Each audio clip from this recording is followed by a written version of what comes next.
Can you feel it? Football season, baby. Yes, sir. Today is the day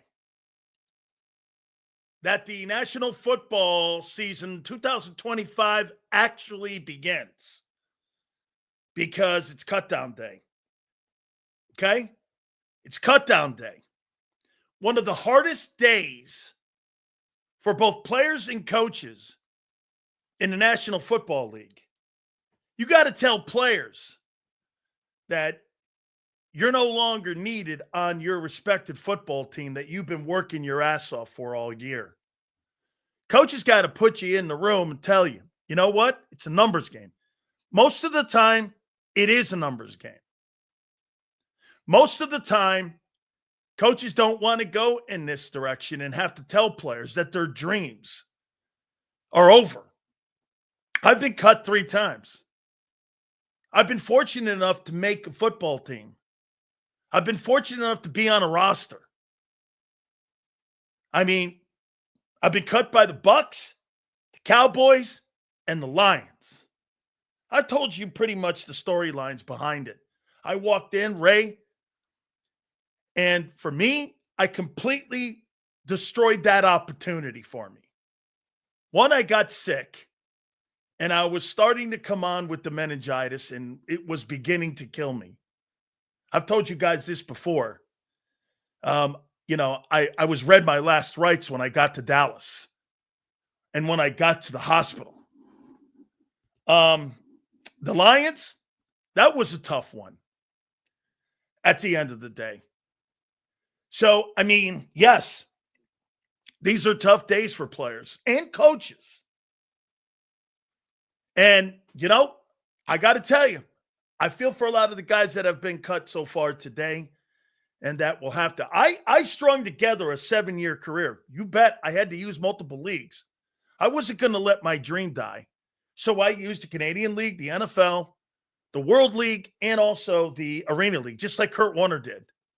He played in every one of those leagues as well as James Harrison. He did as well. See, when you love football and you love the game of football, you're not going to let somebody's opinion stop you. Okay? You're just not. No matter what people say, no matter what people do, you've done things people will never dream of doing, or they can take shots at you, what have you. But guess what? You've never done anything in your life remotely close to what I've done when it comes to the game of football. Nothing. So it never really bugs me where the person with no legacy says something. You have to go on that journey. You do. Most people from the outside have never experienced the shit I've done. That's why I like to share it with you. Okay? I do. Seals, tell him in Tampa to cut a Zia check and get you guys on JAKIB. I spent 30 minutes trying to find a radio show, said screw it, and then I went to cut the grass. I'll help you out on that, JD3. It's 8:20 a.m. You can get it every morning, Monday through Friday, 10 to noon. It's 8:20. Go to the website and just push listen at 10 a.m. and you get it. Simple as that. By the way, speaking of that, the head football coach of the Buccaneers will be with us at 3 o'clock Eastern time, Todd Bowles. Xander will join us at 3:30, and the legend himself, Angelo Cataldi, will jump aboard with us. That'll be at 4:30. So we look forward to having Angelo, you, Todd Bowles, one of the head coaches in the National Football League, making an appearance right here because you guys continue to grow the show. Sean McVay will be joining the show. We will have a plethora of NFL guys as we go forward this 2025 season. How you doing? Coaches from around the NFL that's on your schedule for the Eagles will be here. By the way, I didn't realize Todd Bowles is a Temple guy. He played his college football at Temple for Bruce Arians. I didn't know that till I did a deep dive. Pretty crazy. All good, man. So we look forward to having him. That'll be at 3 o'clock. That'll be at the top of the hour. So let's get to our topics here. I tell you guys, without a doubt, one of the things that, today represents, it also represents great stories. And I actually want to start out with a great story for the Eagles.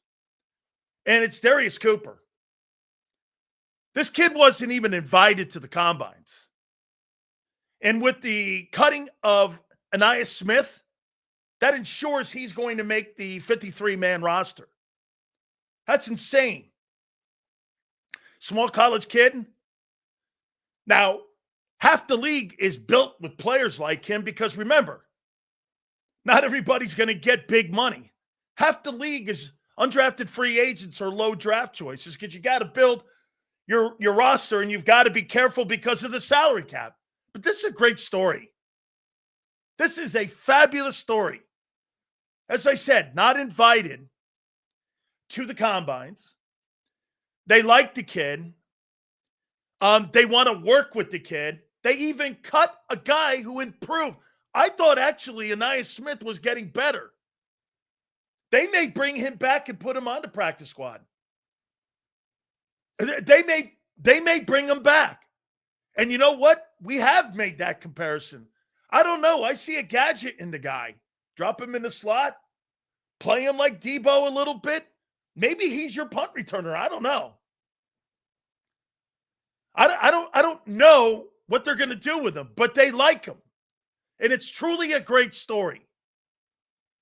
That's a fabulous story. That's the kind of stories you really root for. You do. You root for that. I don't really root for players making rosters because the NFL, at the end of the day, the National Football League, this is not about a popularity contest. And people, this whole Shedeur Sanders, and let me put this out there to you.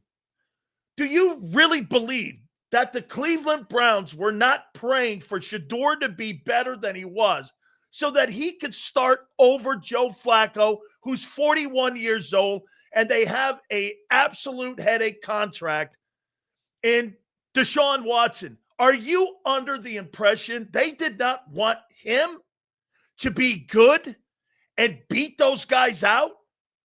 You're out of your minds. This narrative that's out there that the Browns didn't want him to be good is who would not? Do you think the Eagles were praying that Kyle McCord was going to be better than he was for them not to have to make a move for Sam Howell? It's the same thing. Howie didn't want to make a move for a quarterback, but he felt compelled because McCord stunk. I mean, what are you thinking about? But there is this narrative that the Browns, they did everything to set him. You're like, wait a minute. There is so much negativity in Cleveland, and there's so many bad quarterbacks in Cleveland. You're telling me they hoped he sucked? That is just ridiculous. It's ridiculous to think that. I mean, it's ridiculous. Andres, still since 2017, absolutely true. Outside of Devontae Smith, Howie Roseman can't draft wide receivers. That's a fact. He's got one guy that's been good in his entire time. You can make that argument with the corner, too. That since Cooper, and Cooper's not really a corner, since Q, you can't name another corner that he's been involved with. That's a fact. Shit, you could make the argument on edge. I mean, those positions have not been well addressed when it comes to creating really great football players. We'll see. There's some potential there. The difference with this potential, it's high potential because they've done a little bit of work and they were instrumental in the Super Bowl run. And I'm talking Nolan Smith and Jalen Hunt. But Howie's not drafted corners well, and he sucked at wide receivers. Devontae is the greatest receiver he's ever drafted. That's a fact. But the glazing that goes over the guy, I agree with John McMullen. It's ridiculous. That's not true.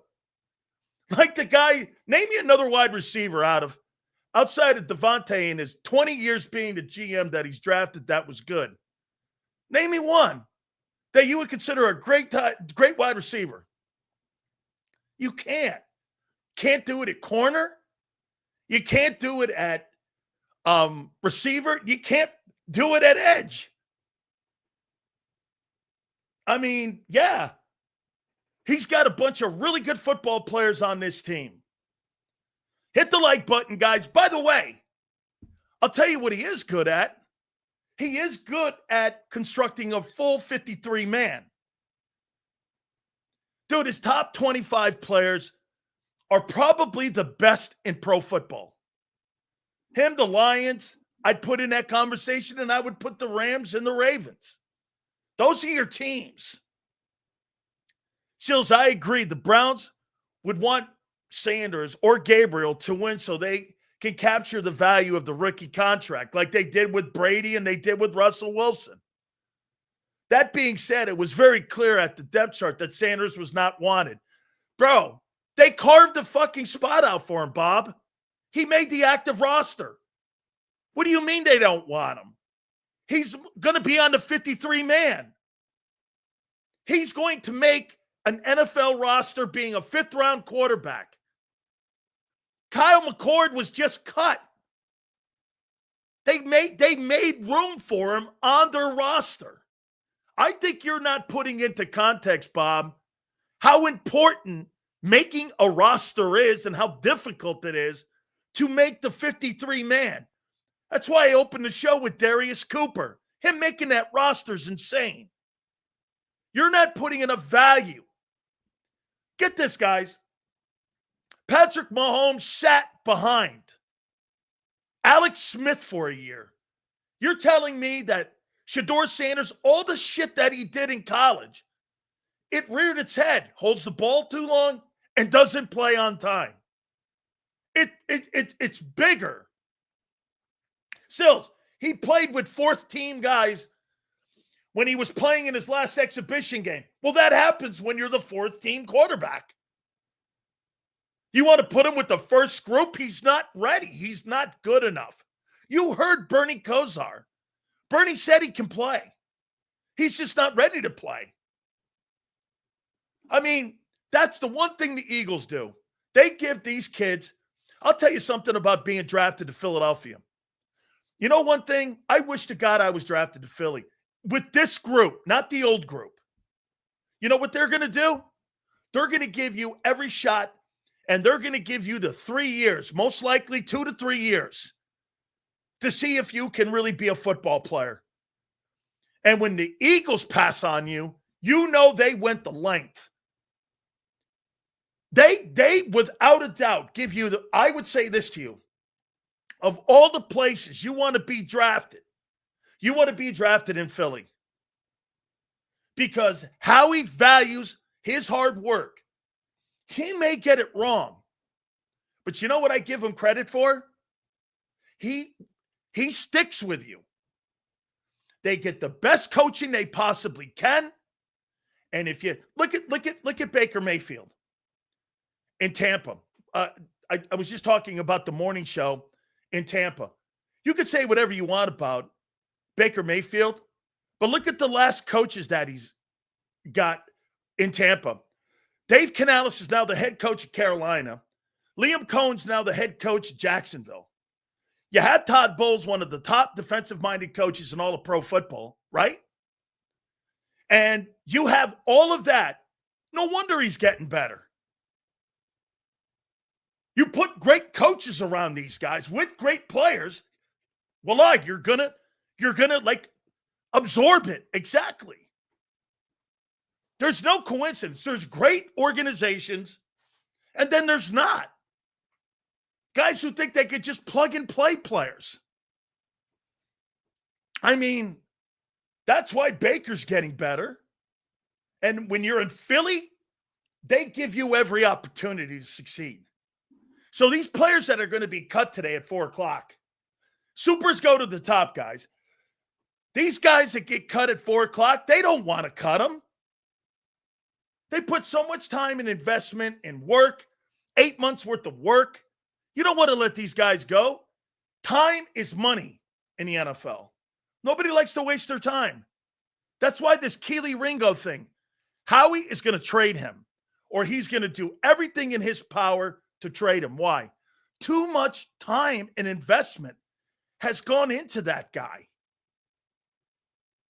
Too much. 3 years on the roster, giving him the starting job at the beginning of camp, and then him losing it dramatically and falling off the planet. Sills, I agree.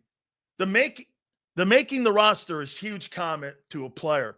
I said when they drafted him, okay, it's the initial reaction to the pick is what's feeding the narrative. Like I said, I always do this when it comes to drafting players. People always ask me, give me a grade on what you think the Eagles or anybody else's draft was. I go, I'll get back to you in 3 years. I'll get back to you in 3 years. Okay? Hey, Sue, if I wanted to have an English lesson, I would have stayed in college more. Who gives a shit? It's like the people that go on my Twitter page. There, it's not spelled right. Kiss my ass. Okay? I don't care. I'm not here for an English lesson, guy. All right? Thanks, Sue. Appreciate you being here. Oh, it's all good, hon. Holy cow. Well, we didn't carry the 3 or put the dot on the I. Kiss my ass. I mean, really. Guys, I appreciate you being here. So what I'm going to do also today is I'm going to look at the roster.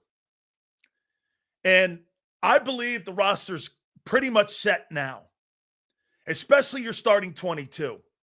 And I'm going to give you my assessment on how I think they play this year. And I'm going to make some predictions on what and how I think they play. Is that fair? Okay. So we're going to do that. Now, first and foremost, let me ask you flat out here. By the way, don't forget Todd Bowles, top of the hour, head football coach of the Tampa Bay Buccaneers. Do you believe, okay, oh my God, breaking news. Breaking news. What do you think the breaking news is? This is breaking news. What in the world could this possibly be that I would start and stop my show because of breaking news? What would that be? What would the breaking news be? The engagement to Travis Kelce and Taylor Swift has been announced. Oh. Oh, okay. Yeah. Sure. I mean, yeah, Hurts has been traded. When a player gets drafted by the Eagles, and look at is he around the ball, looks if he's around the ball in competition and the playing of the competition that he had in college. That's right, Kyle. When a player gets drafted, the Eagles want to have players that play around the football. That's exactly right. And then you look at the type of competition like the Southeastern Conference that they play in. No question about it. I'm not drafting people out of shitty conferences. That's why this story, hey, Kyle, that's why this story of Darius Cooper making the roster is insane. He didn't play anybody. How do you know he's good? Okay? How do you know he's good? So, right. So what I'm going to do, I'm going to take a look at your roster, and I'm going to ask you the question first out of the gate. Do you think you have as good a roster as 2024 heading into the season? Do you think you have as good a roster?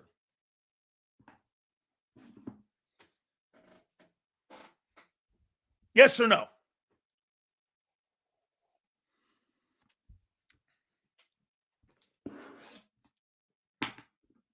No.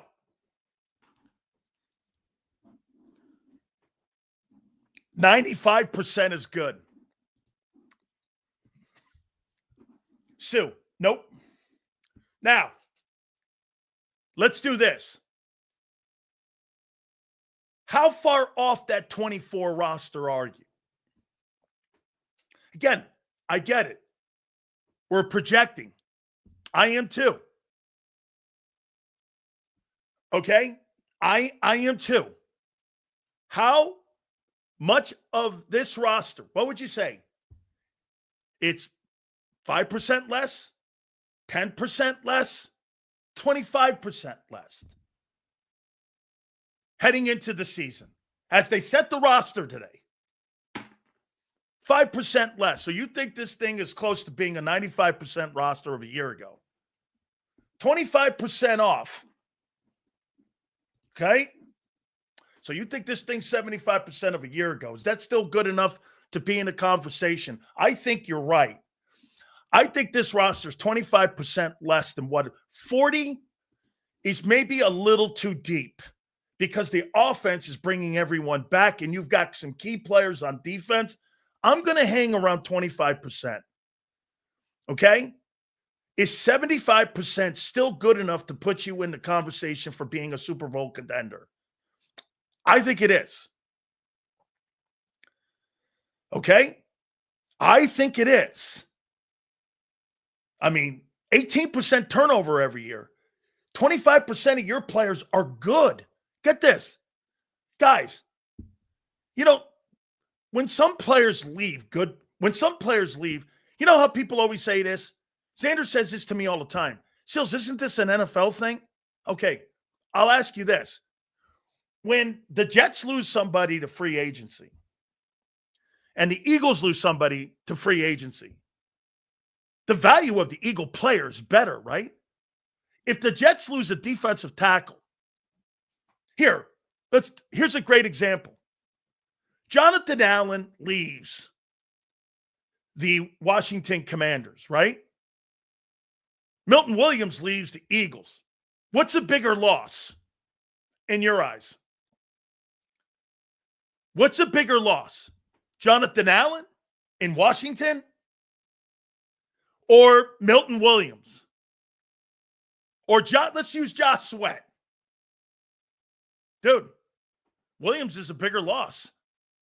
You got 6 guys who are going to try to replace that guy out there. And Milton is a bigger loss because he was on the number 1 defense in the NFL. He helped you win a Super Bowl. The guy helped you win a lot of games, but Milton was, and that defense was a force a year ago. That's a bigger loss. When somebody loses an edge rusher around the league and you lose Josh Sweat, who's got a bigger loss than the Eagles in that? You. The guy had 2.5 sacks in the Super Bowl and played his ass off in the playoffs. You're trying to tell me a loss with the Jets or the Patriots is in the same room with the Eagles? That's a dumb conversation. Every single one of the players you lost got raises. They weren't cut. They got raises. Sills, I bet all your English papers had nothing but red marks on them. Writing an essay was more complex than reading the offensive line. No, I got the degree you folded up and put in your fucking wallet. I didn't have to worry about this bullshit. Thanks a lot. I got the degree that matters the most. It folds in your wallet. All good, Junior. Honestly, I think the biggest loss is Slay or Sweat. Okay, well, think of this. When you lose Darius Slay at corner, or you lose Sweat as an edge, there's no team that lost a bigger player. Because those 2 guys were instrumental in you winning the Super Bowl. I mean, you won a Super Bowl because of those players. Seals, being off 25% at the start of the season keeps us in the front of the pack. That's right. The trailing 25% should play into shape by week 8. Well, here's what happened, Bob. Tell me, Bob, if you agree. And guys, you tell me if you agree with this. In 2023, what happened was they were playing, getting better. Everybody was getting better, and you were 10-1, right? You were 10-1. What happened? You didn't get better. You plummeted. Fast forward. In 2024, You were getting better and better and better. The bye came. You started running. The defense got better and better and better, and it never stopped. It never stopped. You're going to be one of those teams. Or you could be somewhere in the middle. Okay? You could be somewhere in the middle. Right? Yes. Could be somewhere in there. Because remember, you were 10-1. Hurts was in the MVP conversation, and it plummeted. Okay? 24. Kept getting better and better and better and better and better. They never ran out of gas. That's what I think is going to happen here. Now, again, I can't wait for the start of the 25 season because I'm with you guys. I don't know I don't believe you have enough depth like you did a year ago. I just don't. Seals, in 23, it wasn't a talent issue. It was a leadership issue. I disagree, dude. You were getting 145 yards run on you. Players were getting knocked off the ball, and Jordan Davis did not belong on the field. And that was a comment that was made by Brian Baldinger. That guy should not have been on the football field after the Buffalo game. He was atrocious. There were players that were terrible. There were decisions that were made by the coaches, and the linebackers were brutal. And Hurts stopped running the ball because they told him to. Leadership issues, of course. Always fucking lean on something like that instead of player accountability. Go out and play. Stop with excuses. Go play. I'm not saying you had top flight quarterbacking when it came to the coaching, and I'm not saying you had top flight coaching on that team that year. I'm not doing that. But I'm also not giving the players a pass because that's what you want to do. Prince wants to give a player a pass because he sucked. Okay. Well, Jordan Davis and Jalen Carter at the end of 23 got ran over. I'm trying to make a point about the defense this year. Stop talking about that. I'm using it as a reference point because it's 3 years. 1, 2, and now. Which team are you going to be? Are you going to be the team that looks like is going to be getting better and then worse? Or are you going to be a team that's going to keep ascending like you did in 24? Stay on point with me here. Okay? I will say this, that you have problem solvers more so on this team than you did of any team since we've been covering the Eagles. Absolutely true. Absolutely. Sills, I would take our starting 22 versus most starting 22s in the league, as I would. Well, you're not very good on defense, I don't think, at critical positions. I think you're really good at some. I think we'll be fine. Well, all right. I'm going to give you the benefit of the doubt here. Anyway, who has great depth in the league? Bro, you're missing my point. Last year, you did. And that's what won it for you, is your depth. When you had guys having to come in, you may have had the best second-team depth guys next to Detroit of anybody in the league. Detroit won 15 ball games with backups. What did Texas Boy do to you? Texas Boy didn't do anything to me.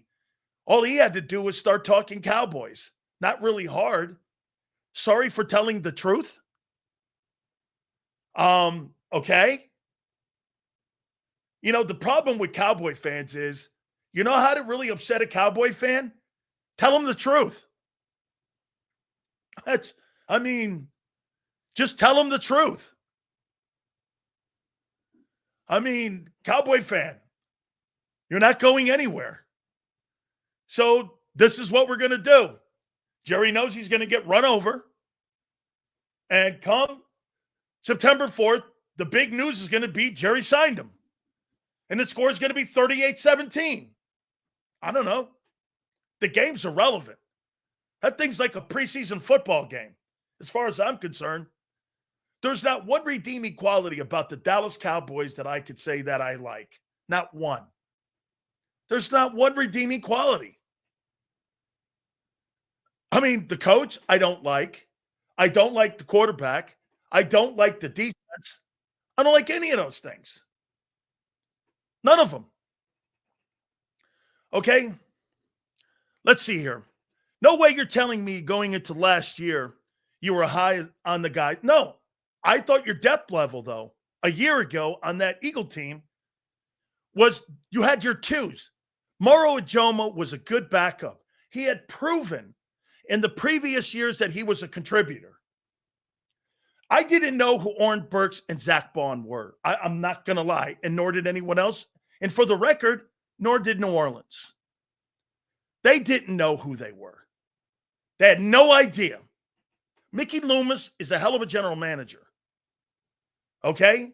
He is a really good general manager. And for him not to know, and if you want to really put into context here, Howie Roseman twice has gone to New Orleans and got Gardner Johnson off his roster, and then he turned around and got Zach Bond off his roster.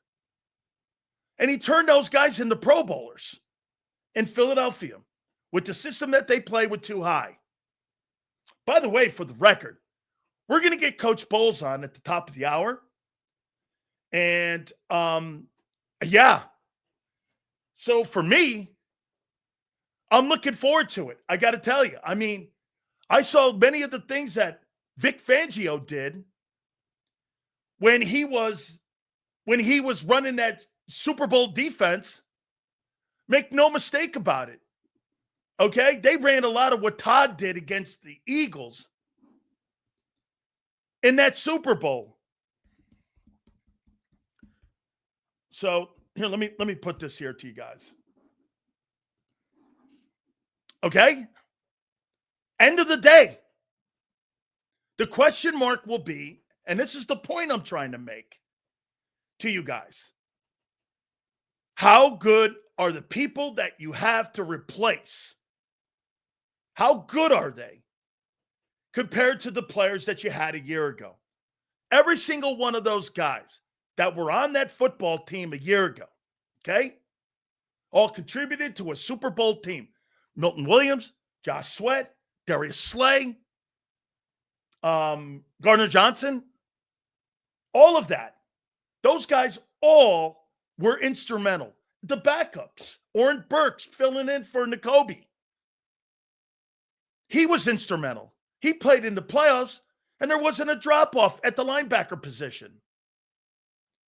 Okay? They're just not. How good is your roster?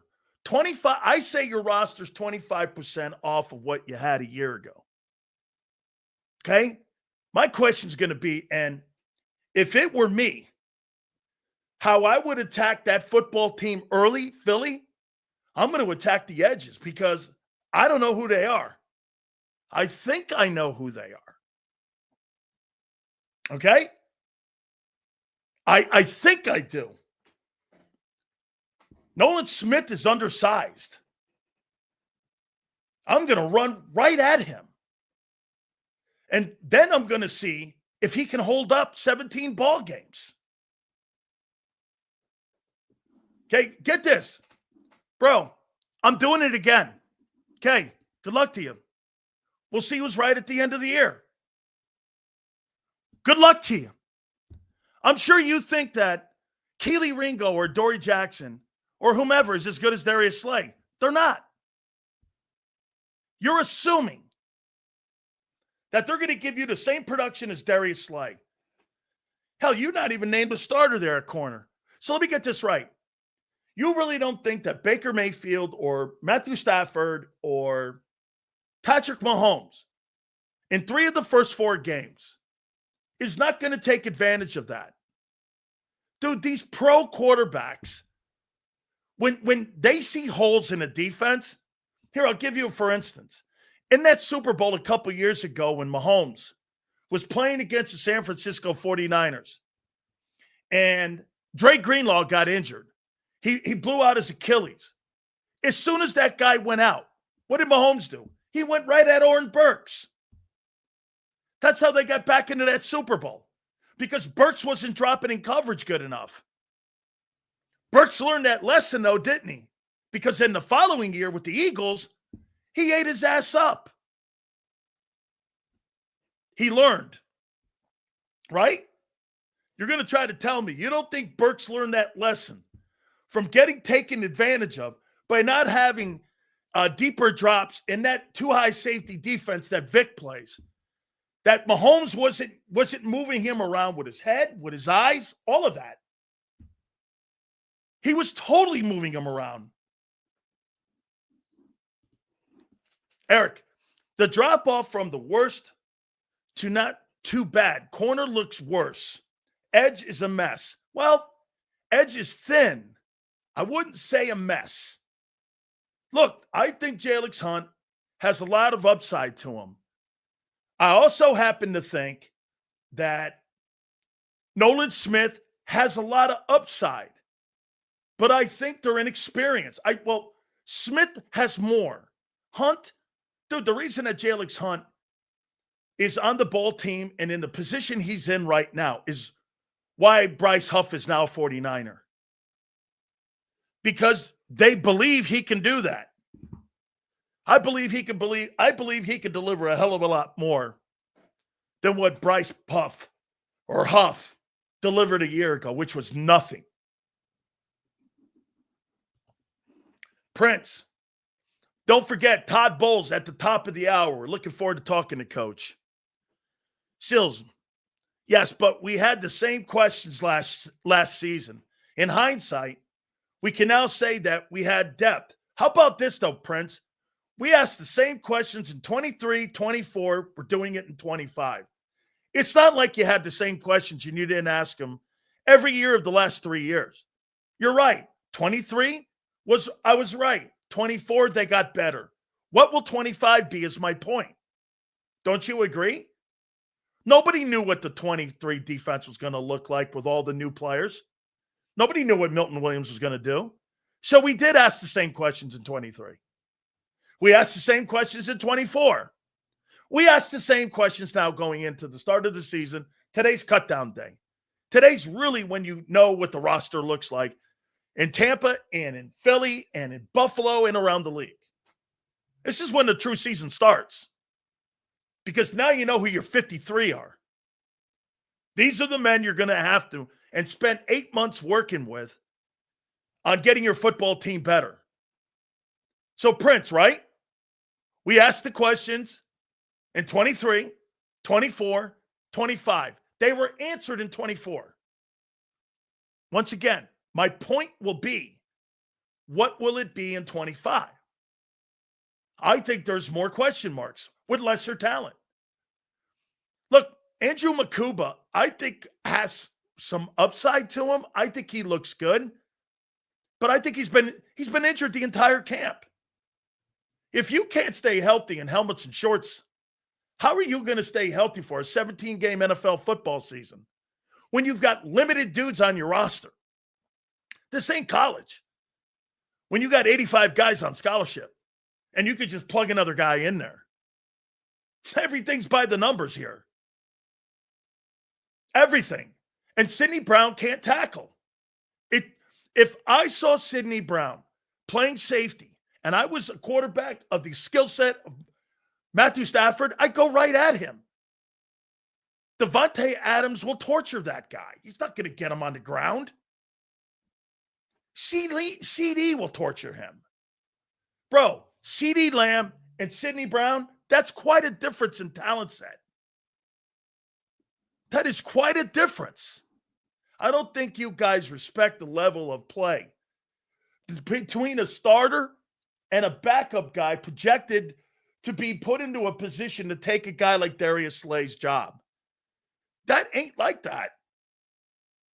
Finding these starters are insane. I mean, you've got to be so good at talent scouting and patience. NFL doesn't have patience. Let me give you one here. This Desmond Watson kid that the Bucs had on their roster. He was there 121 days. Kid from Florida that's 460 pounds. Every case is different. You know what the Bucs did? He's a UDFA. So they bring him in. Kid was pretty decent, just too heavy. The Bucs believe they're one of the top teams in the NFC, and I do too. And they want him to lose weight. Well, when you're a team like the Eagles, the Bucs, the Rams, Buffalo, Ravens, you can't sit around like you on scholarship and wait. I give the Bucs a lot of credit for having the kid on the roster and having him lose weight. They wanted him to lose weight so they could see if he is something. Can't play this sport at 460 pounds. But they still gave him an opportunity. I give Jason Light and Todd a bunch of credit for that. But at the end of the day, it's not a daycare center. You got to put 53 guys on the field where you're going to go into a football season, and you've got to figure it out. Here's another one. We do the morning show in Tampa, by the way. Kyle Trask. I said Kyle Trask. When Baker Mayfield got hurt, when he got hurt, that's when the Bucs went like this. Oh, that's what it looks like? Remember this. Brady didn't want Trask. He wanted Blaine Gabbert. Because you know what that is? Let me tell you from a former player's perspective. When you come off the field, you're like, are they trying to slip and scoop us there? And you're talking to the guys and you're going, are they trying to fan block? Or are they trying to man or zone? What are they doing over there on that side of the ball? Are they trying to scoop up on the linebacker there? Because they're running a flat step on me here. Those splits are wider. Are they trying to come inside with a wham? Those are the things you sit down on the sidelines. So when a quarterback walks off the sidelines and he's sitting there talking to somebody, okay, he wants to look the quarterback in the face and go, are they playing too high? Do they have that zone shrunk? What could Kyle Trask possibly have told them? He has no experience. He's been there 5 years, like a GI Bill. I'm like, I love Teddy Bridgewater. That's the kind of coaching that is essential. I think the Eagle defensive coaches, it's the best group possibly since Jim Johnson. I really believe that. I think it's the best coaching staff that Philly has had since Jim Johnson. Totally believe it. Okay? Hey, top of the hour, Todd Bowles, head football coach of the Tampa Bay Buccaneers, will join us. Let me go over this Philly roster here. Okay? Look, the offense is set. What am I expecting from Hurts? We'll do that a little more in the program. Barkley, there's not a chance in hell that guy runs for 400 plus carries this year. No way. No way. Okay? No way. Especially when you're starting the season out with injuries in the O-line. No way. And you're lesser at right guard. Every single position that you have filled has been with a lesser guy. Steen is lesser than Mekhi Becton. He's a less talented guy compared to that guy. He's less talented. He would have beat him out a year ago. Would he not have? Who would he not have? Barkley has a minimum of 1,500 yards. I see that. Double-digit touchdowns, 12, 13, 14 TDs, 1,500 yards. Sean, I would say this to you. The number to keep an eye on for Coach Sirianni and his guys is 6.5. That's the number. If he's still getting 6.5 yards a clip, and he's going to get you an additional 300 yards in receptions, he gives you an 1,800-yard season total yardage, gives you about 17, 18 touchdowns. Dude, that's going to be a fabulous year for the kid. That'll be a fabulous year. No doubt. Get this. Nobody in pro football history has ever gone for 2K in a row. As a matter of fact, the players that have all gone for 2K, the majority of the times, the second year coming off that, have been a disaster. Sills, would you bring in Jalen Mills if he was cut by the Texans for safety depth? I would bring, how about this? I don't know about bringing him in, Kyle, but I would look at every single person I can because that safety and corner position are your biggest issues along with your edge. You have really question marks at all three positions. You have question marks at all three, and you know it. Oh, we only have a corner issue. No, you don't. You have a safety issue, and you have an edge issue. And I would even make this point. I think you got a depth issue at DT. If Jalen Carter goes down, you have nothing. If Jordan Davis goes down, you have nothing. Trading Thomas Booker away is going to be a bigger deal as you go into the middle part of the season, and you'll feel it in the middle part if you have any kind of sustained injuries in there. Or you have underproduction. You know, with the trading of Thomas Booker, they are expecting Jordan Davis to up his game.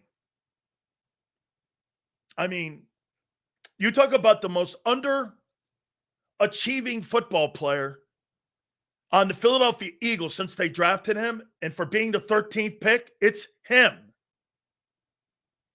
It's absolutely him. Okay? So, here, let me take a look here. You're weaker at right guard, but will that play a factor? There's too many talented guys in this offense. You're probably stronger at the backup quarterback position.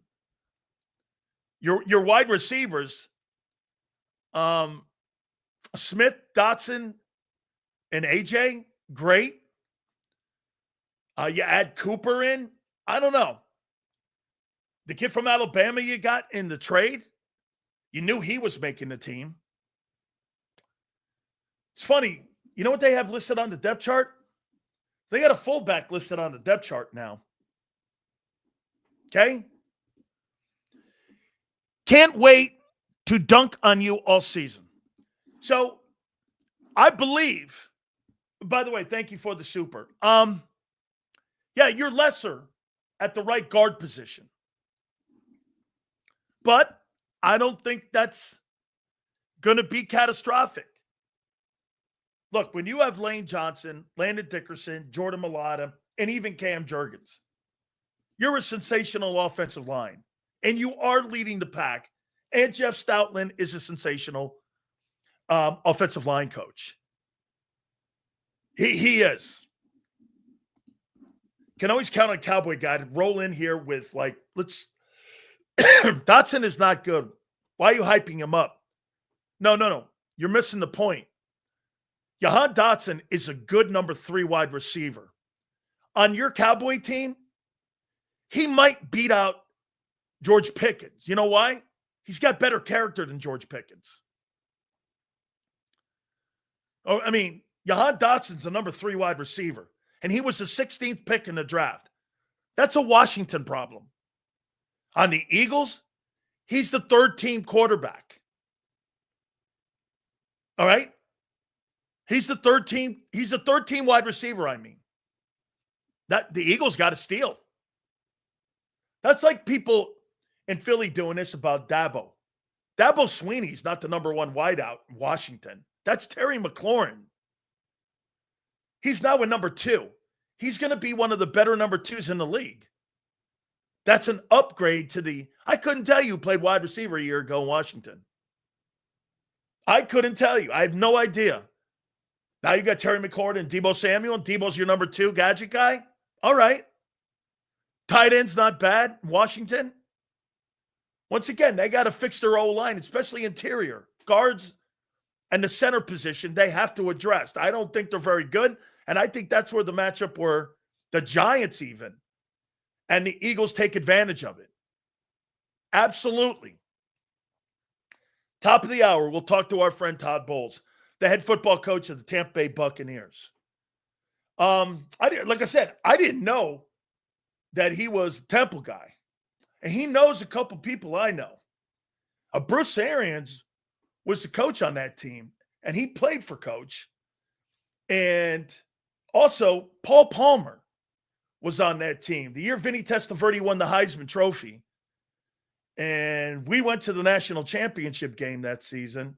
Paul Palmer was a great football player that year at Temple. I believe, if I'm not mistaken, he finished second in the Heisman voting that year, because I remember seeing him at the Heisman when Testaverde got the award. Paul Palmer, I believe, was in the crowd there. I do.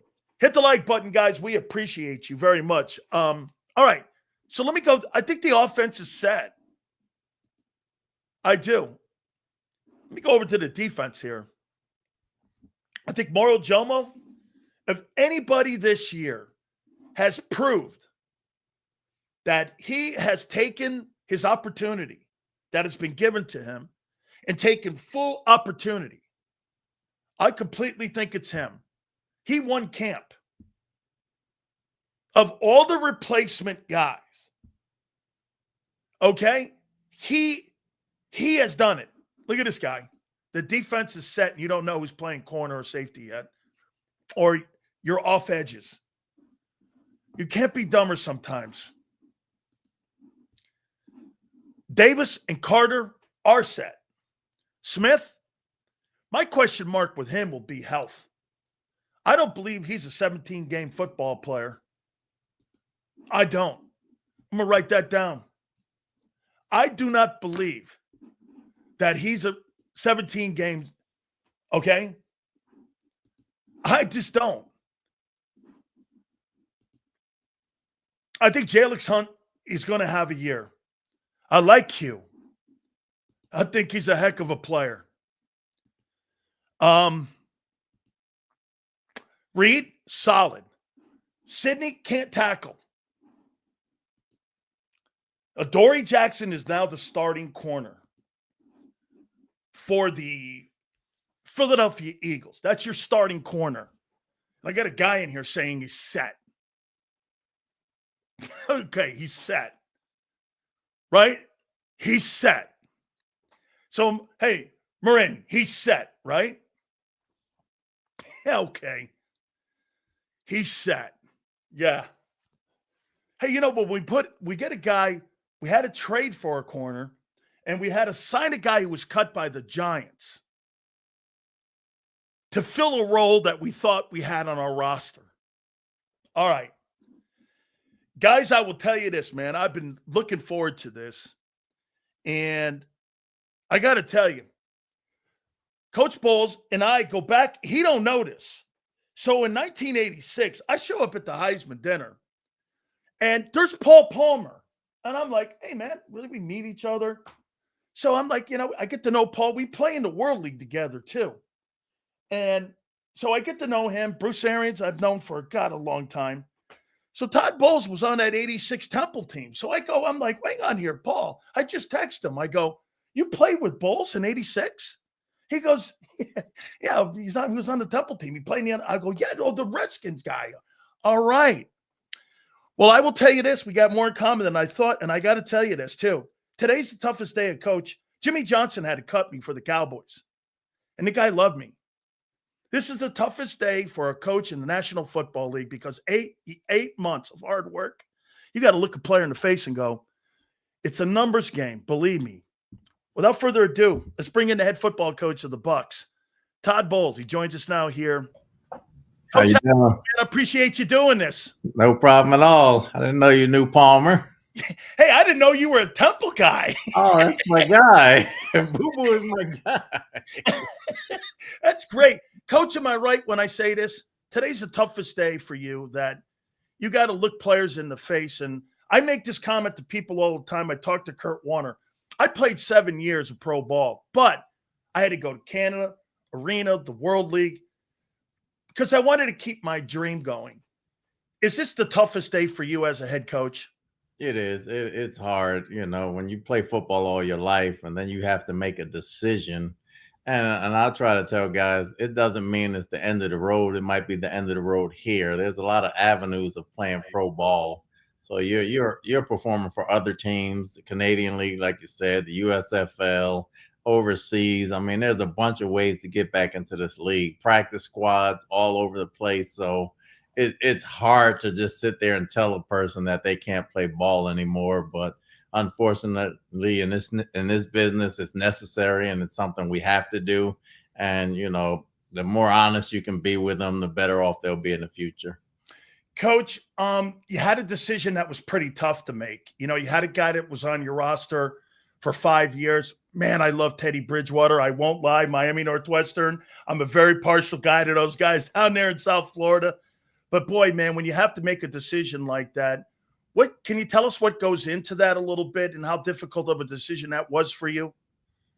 Quite a bit goes into it. Everybody just sees the games. They don't see behind the scenes and see the practice and the preparation towards all those things right there. And we brought him in. We felt like we needed another arm anyway. And the last 3 years, we thought Kyle made a lot of progress as far as going forward with us. And he had kind of a rough spring and got kind of off to a rocky start in the summer. And, even though he performed okay in the 2 preseason games, it just wasn't enough evidence there. And Teddy came in and performed. And, as well as being an extra coach for Baker in the film room and helping film study and being a great locker room guy, along with the way he still can perform. And we feel like we had a little better chance to win if something ever happened to Baker with Teddy than we did with Kyle. Not taking nothing away from Kyle. I love the person, love the guy he was for 4 years, and hopefully he catches on and still lives his dream. Coach, do you feel great about this roster? I mean, it's tougher to make these decisions once you climb the mountain. And, I've called this already the best era in Buccaneer football history. It's our 50th anniversary. And I mean, division titles, there's a Super Bowl in the last 5 years. So when you make these decisions, you have to feel pretty good about this roster going in. I know a lot of question marks for you, probably coming off a year ago with that defense, especially in the secondary. But how are you feeling about this as you get ready for the 7th? As long as everyone can stay healthy, I feel real good about the roster. I feel good about the depth in the secondary. Finally, we have some depth at the corner position. Again, everyone has to stay healthy, but I feel really good about the roster going into the season.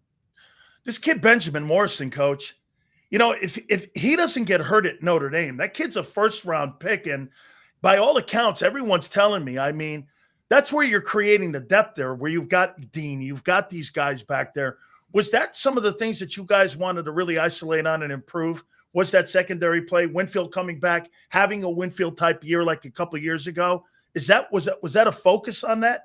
There was definitely a focus at the corner position from a depth standpoint and a speed standpoint. We wanted cover guys. We didn't want zone corners, and Parrish and Morrison coming in here really made a difference. And once Morrison gets healthy, you can really see a difference with the depth in the corner spot, along with Zion, along with Dean, along with Vildor, who's a very experienced guy as well. That allows Winfield and Ty Key to kind of roam around a little bit more.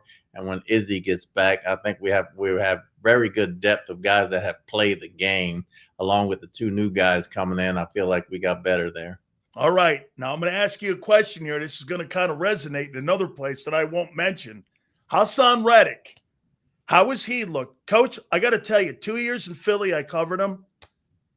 That guy was a game wrecker. I mean, he destroyed the NFC Championship game himself. I think he had 19 sacks that year. I know Coach Foote is with him now in Tampa. He had him in Arizona now too. This guy, if he's wound up right, he's a game wrecker. How's he looking so far in camp? He looks great. The thing I didn't know, because I left Arizona the year before he got there, I didn't know how smart he was as a player and how helpful he was to the other guys and how much a leader he's been with the other outside linebackers. He's a game wrecker. He can drop, he can rush, he can do all the things the above. He came in ready, and he missed all the OTAs, and he came in the minicamp, mandatory minicamp, and didn't miss a beat. Like, he was there the whole time. He works out all the time. He's been outstanding for us thus far, and we look for big things from him. Couple last questions here for you, Coach. I got to ask you about Mayfield. I mean, boy, you guys, I get Bruce Arians on and Coach Dungy all the time on the Tampa show and here, and we get them and we talk to them, and we're like, I can't believe that he went from that dude to Carolina to a reclamation project in Los Angeles. And now I'm watching this guy and I'm like, I can't believe what I'm watching. Have you been surprised by how he's taken the opportunity? I mean, the coaching that you've given him, you've had Coach Canales, you had Coach Cohn the last 2 years. So you've given him great coaching to be able to put a great offense around him. But have you been surprised? No, I actually scouted him when I was with the Jets. I did him coming out of Oklahoma, and we really hit it off pretty well. And he was my pick had he fell to number 3 with New York. He went number 1 because I thought mentally he was probably the only one that could handle that type of pressure in New York City. And then we always spoke after games if we played, and we kind of not kept in touch, but we kept tabs on each other, and it came around that we got a chance to get him. Jason did a great job going in and get him, and everybody signed off on it. But Baker's extremely bright. I don't think he gets enough credit for just being a great passer. Everybody talks about how scrappy he is, how tough he is, but he is extremely bright, and he's extremely driven, and he is very accurate, and he can get on a roll with the best of them. He's a great leader for us. And I'm not really surprised he came to the right place at the right time. We needed him. He needed us. And it was a great marriage and a great fit. And I'm just happy we got him. I'm going to ask you the toughest question that you'll ever be asked in your entire life. Who's your favorite Buck of all time? 50th anniversary. You got to have it. And do not run for mayor of Tampa. Okay. Who is your favorite Buccaneer of all time? Now, Doug Williams. Doug Williams. Doug, wait a minute. So Doug is one of my best friends. Were you on the coaching staff at Grambling with him? Doug got me into coaching. I played with Doug in Washington. When he won the Super Bowl, I was starting at free safety. We lived down the street from each other. His mother used to make me sweet potato pies for Thanksgiving. So me and Doug go way, way, way back. And he got me into coaching. We were both scouting. Him in Jacksonville and me in Green Bay, and he got the head job at Morehouse. He hired me as his defensive coordinator, never having once coached any position or anything else, just from playing with me. And he's the one that got me started in the coaching. Oh, my God. He is one of my best friends. We used to do this at Leroy Salmon's. So Leroy Salmon, myself, and Jimmy Giles and Doug Williams would have lunch right there where the old Leroy Salmon's was. And we'd sit there and, man, I am a gigantic Doug. We've had Doug on numerous times, and he's up in Washington now. Yes, he is. It's crazy that you and I have all these connections. Coach, I got to let you go. I know you got a ton to do, and I know it's a big day today, too. So I hope we could do this again. Coach, thank you so much. Thank you. We're the same people, so we'll definitely do this again. Coach, thank you so much. I appreciate it. You got it. You got it. Coach Todd Bowles, Tampa Bay Buccaneers. Fantastic. That's good stuff, man. I got Doug Williams and I. So I'm going to text Doug here. I'm going to go, holy cow, you got him involved in coaching?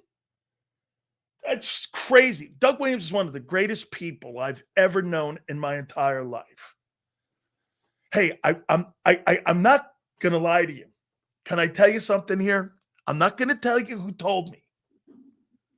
All right? I'm not going to tell you. Eagle fans. You know, we were kind of suggested not to rile you up. Not kidding.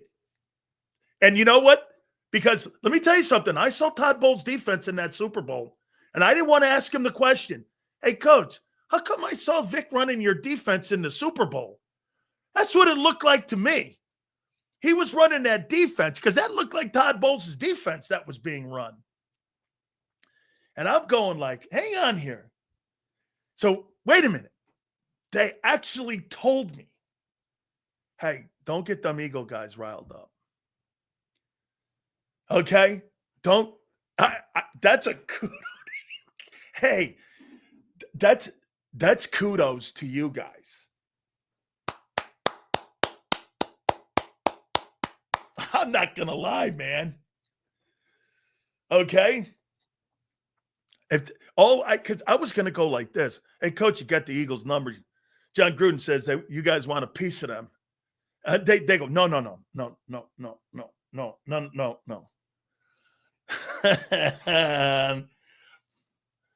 Hey, Prince, thank you. Thank you. Hey, but Prince, I won't lie. I was asked for one thing and one thing only. Don't rile you guys up. Hey, that's pretty cool. Hey, wait a minute. I didn't realize it. That's right. We got Coach Bowles on the head football coach of the Buccaneers of an NFL team on cutdown day.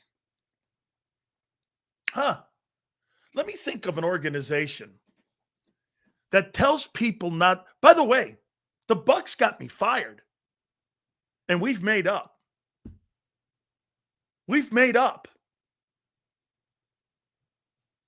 Okay? We've made up. Nope.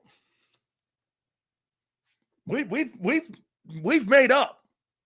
As you can tell, they never put that guy on my morning radio show in Tampa back in the day when I was hammering people. I happen to agree with this. Bucks don't have as much talent. Well, the Bucks have the best offensive tackle in pro football. The Bucks have a superior safety to you. You got a better O-line and a better unit by far. They do. Vita Vea is a hell of a tackle. I don't think he's Carter. Okay? I don't think he's Carter. Okay. I don't think he's Carter. Linebackers, I think Bond's better than David right now. Levante David. Levante's in his 15th year. Okay? Get Sirianni on? Can't. Eagles won't let him come on. He was supposed to come on. Frank Wright gave me a cell number. That's a fact. And Bob Lang said no. Bob Lang said no to Merrill Reese. Okay? I can't help it. Sills, you should get Nick on the Tampa show and then turn around and play it here. Because this is what we're going to do here. By the way, we're going to play that interview tomorrow on the Tampa show. So I want to thank you guys. You guys are going to get Sean McVay on too. You guys play him. The only reason I didn't want to put Coach Bowles on that show first was because I made a promise to you guys. No big guest go on that show if they haven't been on this show first. Okay? That's a fact. It will always be that way. Okay? Because this is the show here.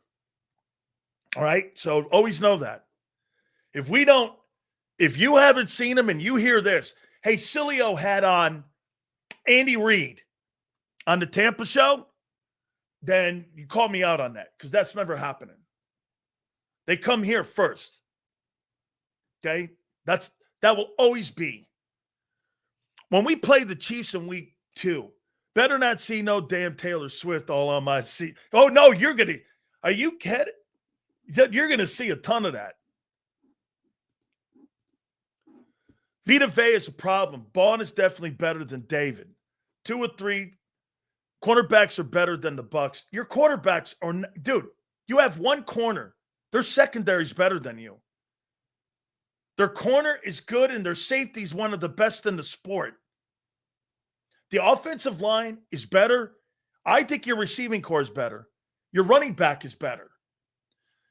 Your quarterback, in my opinion, with Mayfield is a push. I think the quarterback's a push. I would have to give it to Jalen because he's won. But Mayfield's kicked his ass 2 straight years. Seals, wouldn't bother me if you got a great guest in Tampa first. Not a hater. Yeah, but Chris, you know what? This show's going to last me longer than that thing. Radio's not. I don't know. Dude, they may pull the plug on radio and AM radio at any time. I don't know. I know you can't pull the plug on this. Okay? Shows like this will live in infamy. You're going to be able to do this moving into the future 10 times more.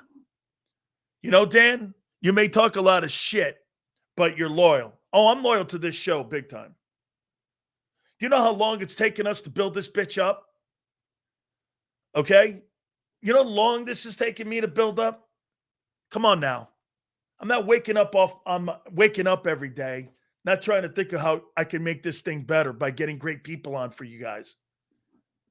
I mean, what are you, crazy? And by the way, name me another show that's not nationally connected to either Fox or CBS that gets the people we get on. Can you name one? I mean, or you're somebody like Shannon Sharp connected with Volume, with Colin Cowherd and Fox. Can you name another show? Come on, ask Golden Boy, Sean McVay, why he can't beat Nick. Because Nick's got a better general manager right now. Nick's got a better team right now. He's not a better coach. He actually has a job. And quite frankly, he's younger and he's more accomplished. This guy's won more division titles, as many NFC crowns, and a Super Bowl, and he's 2 years younger. I'm not sure he's 40. This guy's won what is it? 5 or 6 division titles in the West, which is not a bad division. Prescott is more like Ken O'Brien. He always beat Marino. That's a great take. He did have a winning record when he was with the Jets versus Marino. And people will go, well, he's better than Marino. And you're like, yeah, okay. Get Nick on the show. No, they won't let him. Are you not listening? Your Eagle people are petty. Even an organization like the Bucks forgave Big Sills. And dude, I said some pretty amazing things about them. I got suspended 3 times because I was saying shit about the Glazers. 3 times I was suspended from my job. Then eventually fired. I wasn't fired for the monkey comment. I was fired because the Bucks said this, either he or we go. They were going to pull their programming. So iHeart Clear Channel sided with Tampa Bay. And I would have too. And then I had a job 4 days later in Miami. Couldn't have been that horrible. And a raise. And a raise. And you know the guy who used to be the market manager at 97.5? The Fanatic? He hired me. Sills, when you've had all our players, the score's not close. That's why they devised against hyping us up. Hey, you know what? Sills, when you had all of our players, the score was not close. That's why they advised against hyping us up. I got it. I'm not sure where you were going. Okay.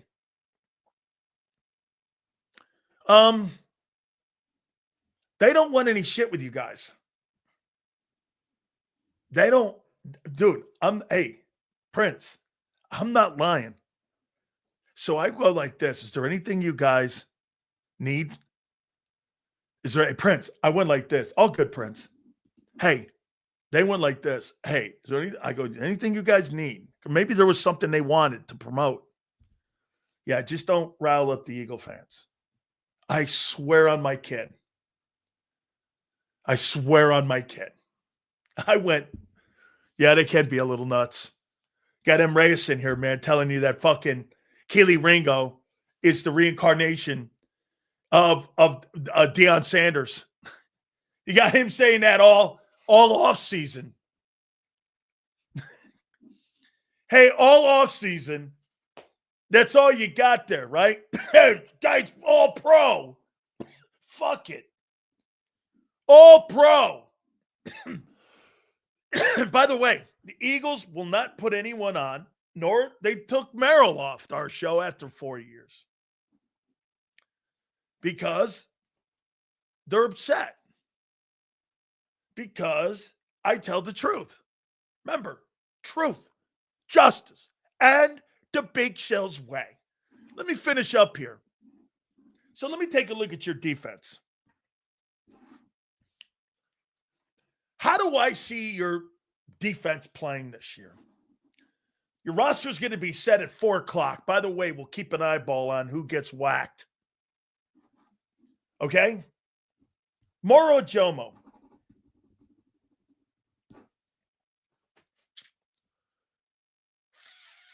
Do I think that guy gets you 50 tackles and 6 sacks?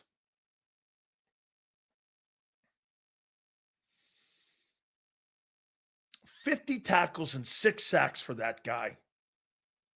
I think that's what his mark has to be. Hey, Kyle, do me a favor. Kyle, give me the numbers of what was Milton Williams' a year ago. What did he have? Milton Williams stats.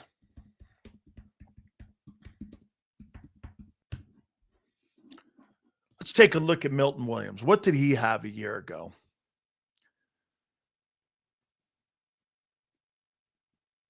(2024). Milton Williams had 24 tackles,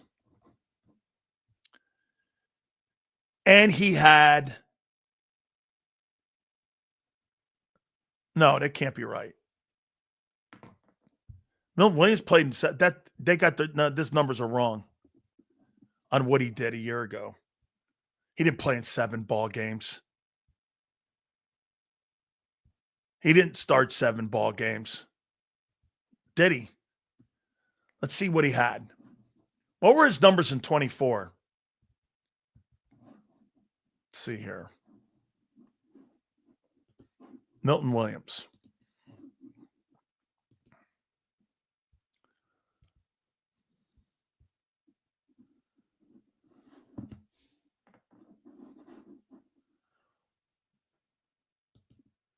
He played great in the postseason.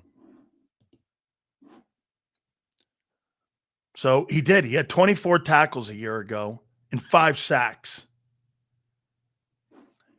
Mauro Jomo can do this. 24 tackles and 5 sacks. That's got to be that has to be. That has to be equaled. Okay? That has to be equaled.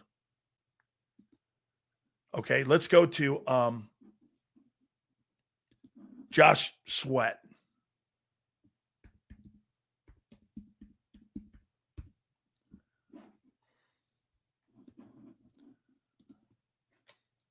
Sweat a year ago, 41 and 8. How many people believe that Jalix Hunt will have 40 tackles and 8 sacks this year?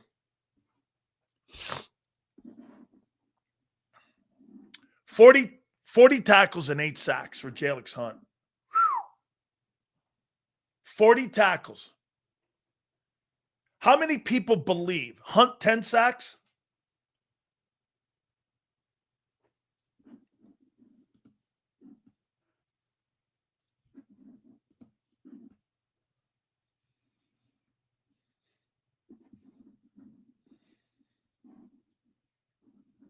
Book it. Watch this. You want to see a dumbass? Hey, M. Reyes, how many sacks will he have? 10 sacks. You didn't have a 10-sack guy on your Super Bowl football team, but you think he has 10 sacks. I think he has 6 and about 35 tackles. So he's kind of in the room. Okay? You didn't have a 10-sack guy a year ago, but all of a sudden this guy's better than Sweat now. That's what he's trying to imply to you. How fucking ridiculous.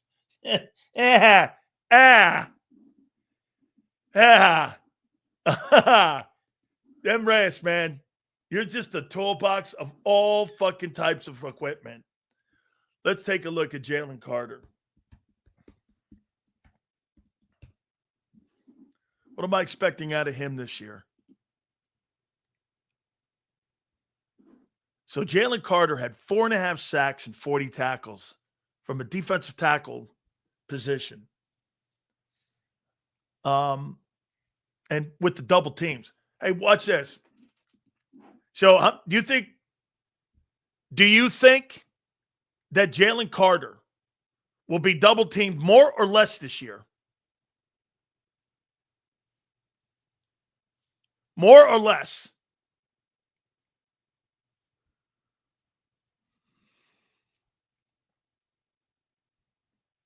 More or less? More. So how is he going to get more sacks if he's doubled more?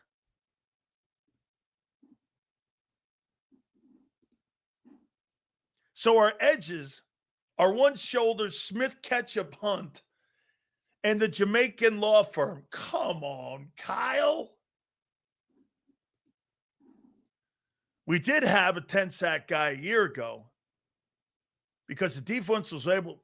What? We didn't have a 10-sack guy a year ago because the defense was able to get off the field on third down. Shorter drives means less opportunities.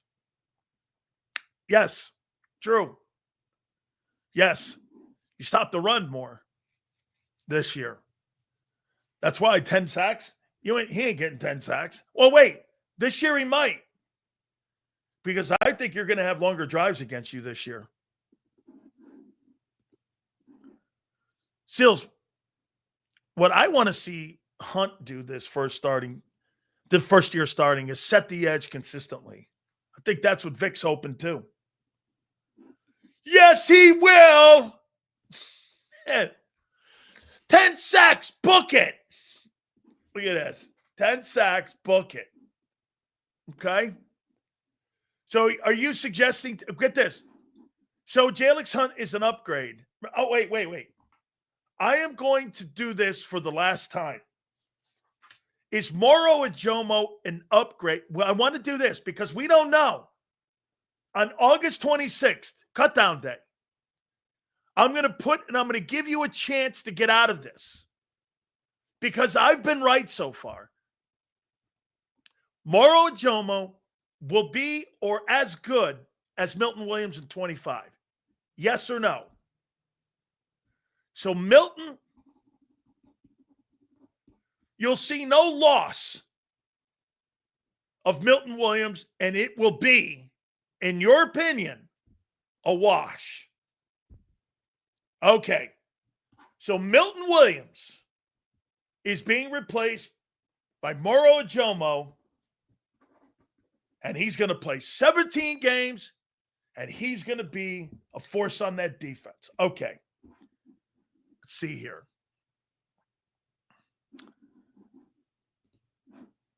Jahad Campbell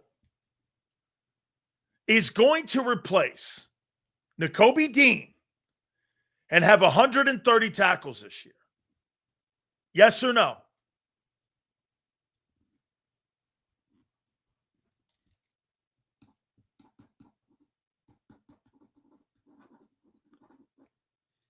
So, Dirty says that Jahad Campbell will have 130 tackles. Okay? Campbell will be an upgrade to Dean. I'm writing all this down and I'm putting it over here in the old Big Sills manila envelope that I've got because you know what?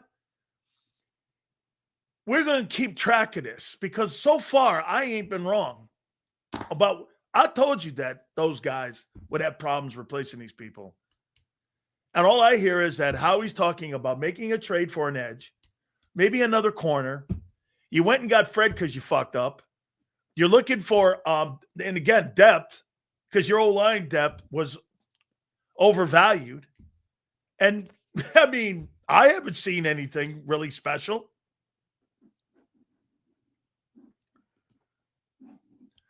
I don't think he'll have 130 total tackles, but he'll be better in pass defense in the middle.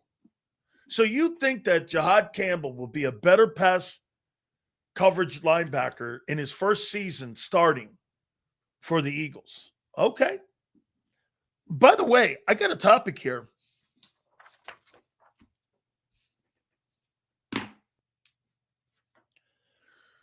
You think that Zach Bond will have the same season he had a year ago or better?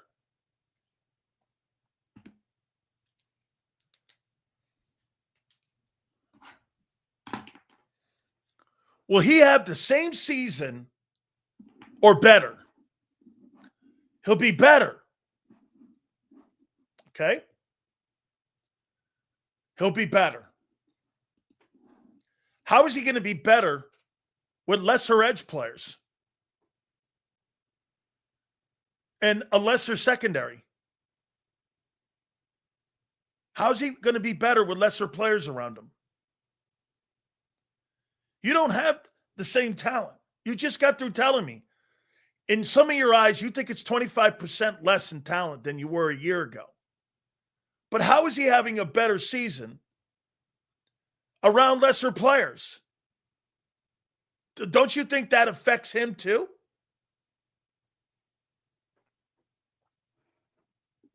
No, but he'll be better. Bond will be smarter, but have a better year? Dude, Jalen Carter having a better year is a reach. He's going to be doubled more because of the less experience. You know what? Get this. Jalen Hunt may be a really good football player, but Jalen Hunt hasn't built in any kind of equity to sit there and say that you think he's going to be really great. You're just not. Tough to repeat what he did a year ago. Just get close. All right. Okay. Sills, isn't it true that some players lift other players up to be better when they play with them? Absolutely true. Absolutely. Dude, a year ago, every single guy in your defense had career years. And that's what you're counting on this year. You're counting on Moro Jomo to have a career year, Jalix Hunt, Nolan Smith, whoever plays, you're counting on Dory Jackson and whoever plays safety to have career years. And then the players that you're counting on to have even better years. That's what you're counting on. Yes. Seals, why they traded Gardner Johnson? They're weak. They are weaker there. There's no getting around it. No matter if the guy's an asshole or not, who cares? When JD is on the field, Carter doesn't get double teamed as much. Let's just hope Davis ups his snaps. I don't know. When Davis is on the field, he hasn't helped Jalen Carter that much on third down. Here's the problem you have with Jordan Davis. How can you be considered an elite player when the majority of the NFL defensive linemen are most of the time during nickel? That's 70% of the time. So you're telling me 30% of the time he's sitting on the sidelines eating ice? Well, there's your problem. He's only on the field a quarter of the game. You think that number has to come up? The 13th pick in the draft and a guy you just gave $11 million to is on the field 25% of the time. That's ridiculous. That's a waste of money in some aspects, but I get it. Now, if that thing falls apart this year and they don't play well against the run, as they did a year ago, it's a dumb contract. He's got a lot on his ass this year. He does. He's got a lot on his plate. You're talking about extension. Believe me, I think the Eagles gave him an $11 million because they like the player a lot. I don't think anybody doesn't like the player. But this comes down to production. You can't be on the sidelines and consider, get this, you know when Xander uses that line, core player? How can you be a core player when you play 25% of the time? That's not a core player. A core player is a guy that's on the field all the time. You know who's a core player? Cooper DeJean is a core player. That's a core player. Guys who play every down. Bond is a core player. Q is a core player. Doesn't matter what the defense is. They put your ass in that system, you're playing. Playing 25% of the plays is not cutting it. Davis needs to play 3 downs. How many people believe that Jordan Davis is an elite player? How many people believe he's elite? Seals, looking for Davis to be elite right now is a stretch. Okay. We need Davis to be a complete player first. Well, shit, man. It took 3 games before people went like this to Jalen Carter. That guy's elite. Elite is a stretch. Well, so wait a minute. Crowley, so you're going to pay elite money to a good player. Is that what you're saying about Jordan Davis? You're going to pay elite money, $18 million a year, to a defensive tackle that's not elite, but you want to pay elite dough to that guy. I think once you get north of 15, you're starting to get in the room of elite. That's big money. Especially when you got other players. Now, I'll tell you what. If Jordan Davis plays well this year, and he's out there 35% of the time, I'll give you this. If that guy's out there 35 and he ups it from where he was, maybe 40%, and they end up somewhere around the top 10, his value will go through the roof because of his size and because of what he followed up with the number 1 defense. He'll be fine. He hasn't been. He's a 25% player. Once again, you missed the point. You're looking at it not through the proper lens. On your defense, yeah, he was elite, and he was a superstar. I hate people that do that. You had the number 1 ranked defense for the first time since the late 90s and mid-80s. And the difference between Gang Green and this team, they won a Super Bowl. They're more accomplished. And he was part of that, a main part of it, because he could play in multiple fronts. Is he a superstar somewhere else? By the way, he's having a great camp in New England. He's having a sensational camp. Mike Vrabel loves him. And he's absolutely setting the culture up there in New England. So he's got to go out there. And I think New England has a shot to be a playoff team this year. Let me tell you something. If Milton Williams makes the Pro Bowl and that player ends up going and you kept Jordan Davis and Jordan Davis doesn't develop into being the Pro Bowl player that you think he is, you get on the wrong guy. They bet on Davis getting better. They didn't want to pay Milton. So they gave Davis the 11, hoping that he end up giving him a contract extension. Why? Because he's a first-round pick. And Milton was a third. If Milton goes and they make the playoffs and he makes the Pro Bowl and Jordan doesn't up his volume of plays, you bet on the wrong guy. Milton Williams is a young player. He's 25 years old. You're not talking about a fucking 30-year-old man here. Is he 26 million? Well, that Jordan Davis guy ain't 18 million. If he doesn't, now he's got a year. They've given him that. The Eagles would have bet on the wrong guy. You would have bet on the wrong dude.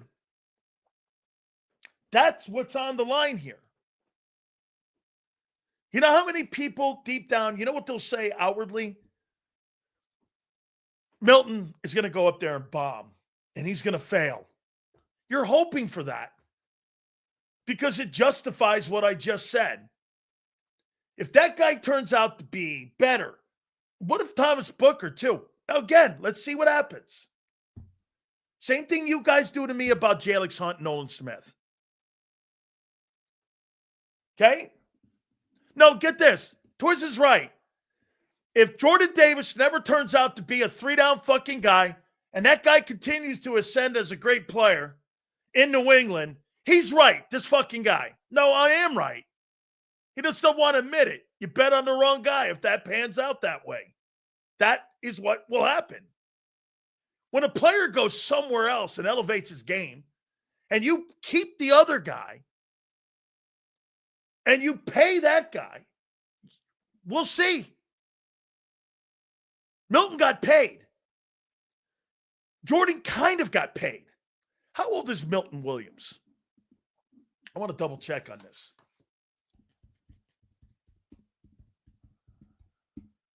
How old is Milton? He's 26 years old. Okay. How old is Jordan Davis? What's he, 23? Jordan Davis.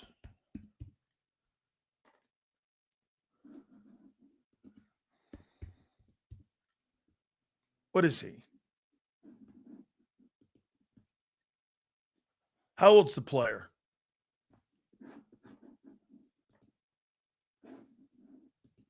How old is Jordan Davis?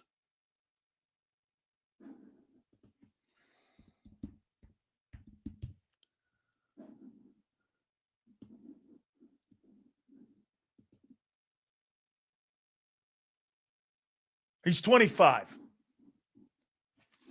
He's 25 years old. He's a year younger than Milton Williams. He's 25 years old. Okay? We're going to find out how you doing. Yeah. So, boy, tell you what, I turned on Birth 365 this morning. They got a hell of a lot of trades coming, boy. Trading here, trading there, going here. What the fuck, man? I mean, I thought shit was set. How you doing? I mean, oh my God, we're coming up to the witching hour too. Dude, this is a shitty day. You know, fans are going to look at it like, hey, look, we're going to get our team. We're going to know who our 53 is. And I hear you and I feel you. But this is a shitty day, man. Going in front of a coach and a coach telling you, hey, look, man, it's a numbers thing, or we're going in this direction. We're here. I've faced it 3 times, man. It blows. It's terrible. You know, I mean, it's like being divorced. You got to get a divorce from the thing you love the most. Football. Shit. It's your first true love. You know, so it is. It's like the first day of the NFL. Because 53, and guess what? Now you're rolling towards September 4th. Banner falling. Holy cow. Maybe the parade will end then. I don't know. That's going to be a pretty cool looking scene there. Philly dropping that banner. All right. Without further ado, on one of the biggest days of the National Football League, it is cut day. It is cutdown day. To get to your 53-man roster, we bring in the man who's projecting a shitload of movement this week. The one and only Big Z, Xander Krause. What up, Big Sales? How you doing, brother? How you doing, man? I'm doing good, man. One of the cool things about JAKIB, we give people the biggest names in sports. Do we not on this network? That was good stuff, man. That was good stuff. Todd Bowles today. I felt like jumping on the screen and saying, "You're fucked in week 4." All right? Week 4's coming, Todd. You can't escape it, my friend. I think we're getting Sean McVay on Friday. That'd be great. I love it. Okay, so I'm trying to get all the coaches that we're gonna have breaking news here on this segment, aren't we? I know. They're gonna release the roster here coming up. I think in a little bit. This is gonna be phenomenal. I'm with you here. So Xander, what's next? What do you think is next for the Eagles and the Eagle roster? What's next? Well, I think it's optimizing it to feel good about each position. Enough. I don't think you're going to feel great at each position, but I think it's optimizing it and feeling comfortable enough to go into the year at each spot. And once you feel like you have the players with the upside of the players that at the very least you feel like can become the player you want at that spot, I think you're in a good spot. You obviously are bringing back a lot of the core of the team. A lot of the offense is returning. The coaching staff is returning. The mentality seems right throughout the organization. What's next for this team is figuring out how to operate as champions. Not only you're not hunting anymore, you're being hunted. That's a different type of chase for a championship as opposed to when you're hunting. And how are they going to manage that? I think they have everything they need to manage that well. And I do, but I think that's what's next for them is coming into this year and say, 23, they learned, okay, how do you sustain the 10-1 start? How do you kind of, figure out how to prevail through the ebbs and flows of the league. And then in 24, they were able to answer that. I think the lesson in 25 early is going to be, how do we play as the top dogs? How do we play as the teams everyone's coming for? And I think they're going to be positioned to do that. But that's, in my eyes, what's next. Roster is what it is at this point. If our roster is going to be deficient to the point where we're not going to be able to go as far as we want, I think most of that has already been answered. In terms of, it's unlikely you see a massive move that would change that. If they have what they have, it's in the room now. If they don't have what they have, probably not going to know it until later, but it's already been determined and the decision's already been made by the front office to go this route. So we had questions like this in 2023. We had questions a year ago going into 2024. We had questions going into this year, now at 2025. We've pretty much have asked the same questions, right? The last 3 years. Every team has questions coming into the year.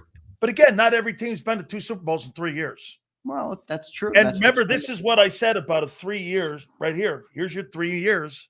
So what do you think this 2025? You think there's more questions this time? Do you think there's lesser? I'll ask you like I asked them. Do you think there's 25% lesser talent on this team than a year ago? I think 25% is a little rich, but I think on the surface, it's probably fair to say that before knowing what our players that are stepping up, what they become. Like, for example, right, Eagles we're projecting here. Right. Eagles fans feel good about Jalen Hunt. I do too, but it's fair at the surface level to say, all right, you're 25% worse with Nolan and Jalix than you were with Nolan and Josh Sweatlow. I think that's fair to say. The question will be, how good are the guys who are replacing them? How good do they play? That's one of the reasons with the edge rusher is concerning, because you're worried a little bit about the depth, but you're not only worried about the depth, you're worried about the starters. You don't know yet what they're going to be, and I think that's where the probably the real question comes in at the depth. But look, you're going to have to prevail. It's not going to be as easy. It's not going to look the same as it did last year. You're not going to have as much talent as you did a year ago. By the way, not all of that talent last year we knew was there on August 26th last year. No. So we don't know. We don't know how it's going to unfold, but I think that's fair to say. But this team is in a good spot in my eyes. I think a lot of the league has a lot of turnover, a lot of adversity, a lot of different things that happen year to year. And, the Eagles are in a microscope right now because they won it all. And other teams, when you don't start from here and you fall to here, it's a little bit lesser to talk about. But because the Eagles went so much higher than everybody else last year, their fall back to where everybody else was looks bigger, So it's all about where they go. If everybody's now down to here, or the Eagles and the top teams are all level now, it's about who ascends in October, November, December, and January. It's not about who really has the best team right now.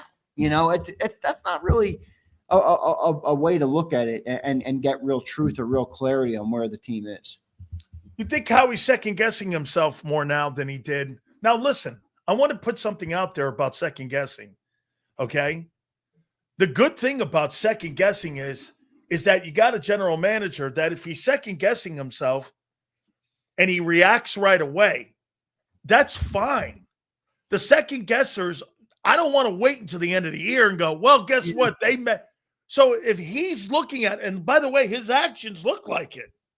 His actions look like he second guessed a couple positions. And he look at all the moves he's made. Oh, no, I hear you. I'll let you finish. Right? Well, I don't see it as much as second guessing. And you're, again, it's another at the surface thing. It looks like second guessing. I agree. But here's the problem with that characterization of it. I believe it's more by circumstance than by choice, where they have the contracts they know they have coming up. They've spent the amount of cash that they have already up to this point, and they know how much cash they're going to have in the future. So when you can't be aggressive and set the tone, you then by default put yourself into a position where you have to be more reactive because you don't have the things you need to go and set the tone, to go and sign the contracts, to go and get the big name free agent. So you naturally, I think, have to be more reactive. And that doesn't mean you can't win. That doesn't mean you can't win at all. I think the team could still win, but Howie's been a little bit more reactive. I think by way of circumstance, by way of where they actually are as a team. Last year we went and signed Bryce Huff. We went and signed Saquon Barkley. One of those two guys worked. One of those two guys fell flat on their face. The point was you could go and make that move and set the tone. There was none of that this year. They said, give me 12 guys that are veteran minimums, basically. Almost all 12 of them that they signed were veteran minimum. Let's see who comes of it. And now you're reacting to that based on what you could do because they weren't in a position to sign the hottest free agents. You signed all those players knowing full well what you're saying is by the time a week before the season starts, you're going to have to make some critical decisions at critical positions that they didn't address it earlier in the offseason. They waited until 5 days before the start of the year. That's pretty risky. Well, I think where you're right and where fans will have to concede is that they've been wrong in some spots. Keely Ringo was supposed to win this job. He didn't, and he's not even in the running anymore. And I don't think Makuba's won that safety job. I think Makuba, they want him to. I think Makuba hasn't showed you he cannot be the safety. He's been not on the field, which might delay him getting out there. And I'm not going to compare it to Cooper DeJean last year, but when Cooper DeJean missed game 1, nobody was like, Cooper can't play. They were just like, Cooper's not ready to play. There's a difference between not being ready to play and being Keely Ringo and having every opportunity possible to go and win the job, and Vic being forced to default to Jacorian Bennett and Adoree Jackson. That's different. That's a different scenario. But, I think Keely's a little bit of an admission of defeat on or admission of wrong on that one. I mean, they put a lot of stock in him. They relied on him coming into the year, but you can't say they didn't entirely foreshadow it because that's why Adoree Jackson's here. I mean, they didn't have to sign. Remember, Adoree's the one guy they gave like $3 million to, I think, a little bit more than the vet minimum. Probably could have got another vet minimum corner out there. They brought in Adoree maybe because we want Keely to win it, but if he doesn't, at least we have a guy who's played enough football in the league. Do you think they've put too much of hope on the edges too? I think it's fair to assume. I mean, fair to wonder that at this point. How about this? Nothing on ability. I don't think Nolan Smith's a 17-game player. I just don't. I hate to say this, but I always try and be honest with everybody. I don't really feel that either. And I like Nolan Smith a lot when he's on the field. I'm a little worried about him holding up. And again, I'm just going to be honest with everybody. I like Nolan Smith. I think he's good enough when he's on the field, but he's got to prove that he can withstand that rigor. And the other guy that's fair to question, I mean, it's Jalen Hunt. I mean, look, I'm optimistic on the guy. I think he's going to be really good, but we're asking a lot of a guy before he's proven it. We're limited player. Well, not so much Nolan, because when he took over, I can't remember when that Ram game was, Xander. Was that middle of the season? Or was that on the back end of the season? November last year or December? I can't remember when BG got hurt. Okay. Yeah, that was November, end of November. End of November. Okay. So, and by the way, he got hurt in the Super Bowl, right? He hurt his shoulder in the Super Bowl. Is that correct? Who? Nolan Smith. Nolan Smith. Yeah, he got hurt in the Super Bowl. So my problem with the two guys are this. I don't know what Jalen Hunt's going to do. And if Nolan Smith, again, with his health, and then I got to rely on dudes again. So I'm relying on a guy that was cut by the Giants to play corner, and I've got to rely on two guys, one from New England and one from the Giants, that are going to be a guy who may have to step into a starting role if an injury happens or if one guy's underproducing. Let's put it this way here to you. The Eagles are assuming that both those guys are going to have exceptional years, because if they don't, Xander, you're going to Timu guys that John calls. Am I right? Yeah, you are. And that's where it's going to get real ugly. And that's why I think there's going to be a move for an edge. Well, I think it's possible. I mean, I'm just going off of what John's told me, and sometimes John says things with like almost like a wink, wink, nod, nod of like, hey, I know they're going for him. And he said, if they don't end up with an edge, it won't be because they weren't trying. So in other words, they're out there trying to get a deal for an edge. It's late August, as you've talked about, which you could look. If the edge is a problem this year, again, Howie's a great general manager and the best in football. He's not beyond reproach. He's not, if we don't have an edge this year, you could say, well, they probably should have addressed that. You let Josh Sweat walk out the door and relied on the third-round developmental player. That's a fair criticism. But let's see. I'm willing to give Jalix a little bit of the benefit of the doubt. I am like all in on Trayvon Walker. Like take my first pick, whatever. I don't care. Take the picks you want. That player on this defense, that makes your edge room perfect because you got Walker 1, Nolan 2, Jalix 3. That's the perfect role. Because remember, Trayvon's 6'5", 275. He's a husky dude. He's a way different style edge rusher. Put him as the anchor on one side. Nolan and Jalix are your flat defender edge rushers. Now you got a guy getting after the quarterback, getting pressure with Jalen Carter, and you got the other two guys who can play the flat and do the, drop in the cover, do whatever Vic asks his edge rushers to do. I think he is a fucking home run. And then that would, in turn, when you have a better edge rushing group, what does that do? It helps your secondary out, and you can mask some of those secondary problems on the back end. They're talking about trades for Ebiketie, and I like that. Maybe that's good to prevail for a year, but I think that room would be best suited. And I think everybody in their heart believes this. I don't know. I don't want to speak for everybody. I'm speaking for myself. I love Nolan Smith. I'd feel really good if Nolan Smith was my number 2. Number 1, I'm like, ugh. Jalen Hunt. Him being a number 2 in a rotation might get you 12.5 sacks. Right. Because Jalen Hunt, I feel great about. His health. Right. Jalix, I feel great about. As a number 2, number 3, that's ideal. So that's where I like Walker. And there are people saying, we can't afford him, but no, I don't really think that's entirely true. That's not true. I'll tell you what the problem you have with the problem is the cash, because if they sign into a deal, they're going to give him a lot of cash up front. And they're going to sign Carter. Well, I don't know, dude. The Jags. Why would the Jags want to trade with somebody who's going to have a pick at 26, 27, 28, 29? Or because they're not getting. Nobody else is offering them a first-round pick for Trayvon Walker right now. Then I'm keeping him. Okay, and by the end of the season, he's worth a 3 because he's got 1 year left and a contract. He's not a non-productive player. So I'm saying, if you're the Jags, if you're the Eagles, you can say nobody else is giving you their 1 right now because they're not in as win now of a scenario as we are. So you can hold on to your player, miss out on the playoffs like you're going to anyway. All right. And then trade him for a 3 next year because they already picked up the 5th-year option. If they wanted to keep the guy, they would have given him a long-term deal. Remember, he also was with the previous regime in Jacksonville. So that GM, that head coach, they have no real ties to that player. So I think the Eagles are in a position where they can make a move for him. Do they do it? Probably not. I think I'm speaking a little bit pie in the sky. I'm aware of that. But, that's a move that I really think would really change the trajectory of this defense, I think, and would make everybody look a lot better. I think he falls under the same umbrella as Jordan Davis.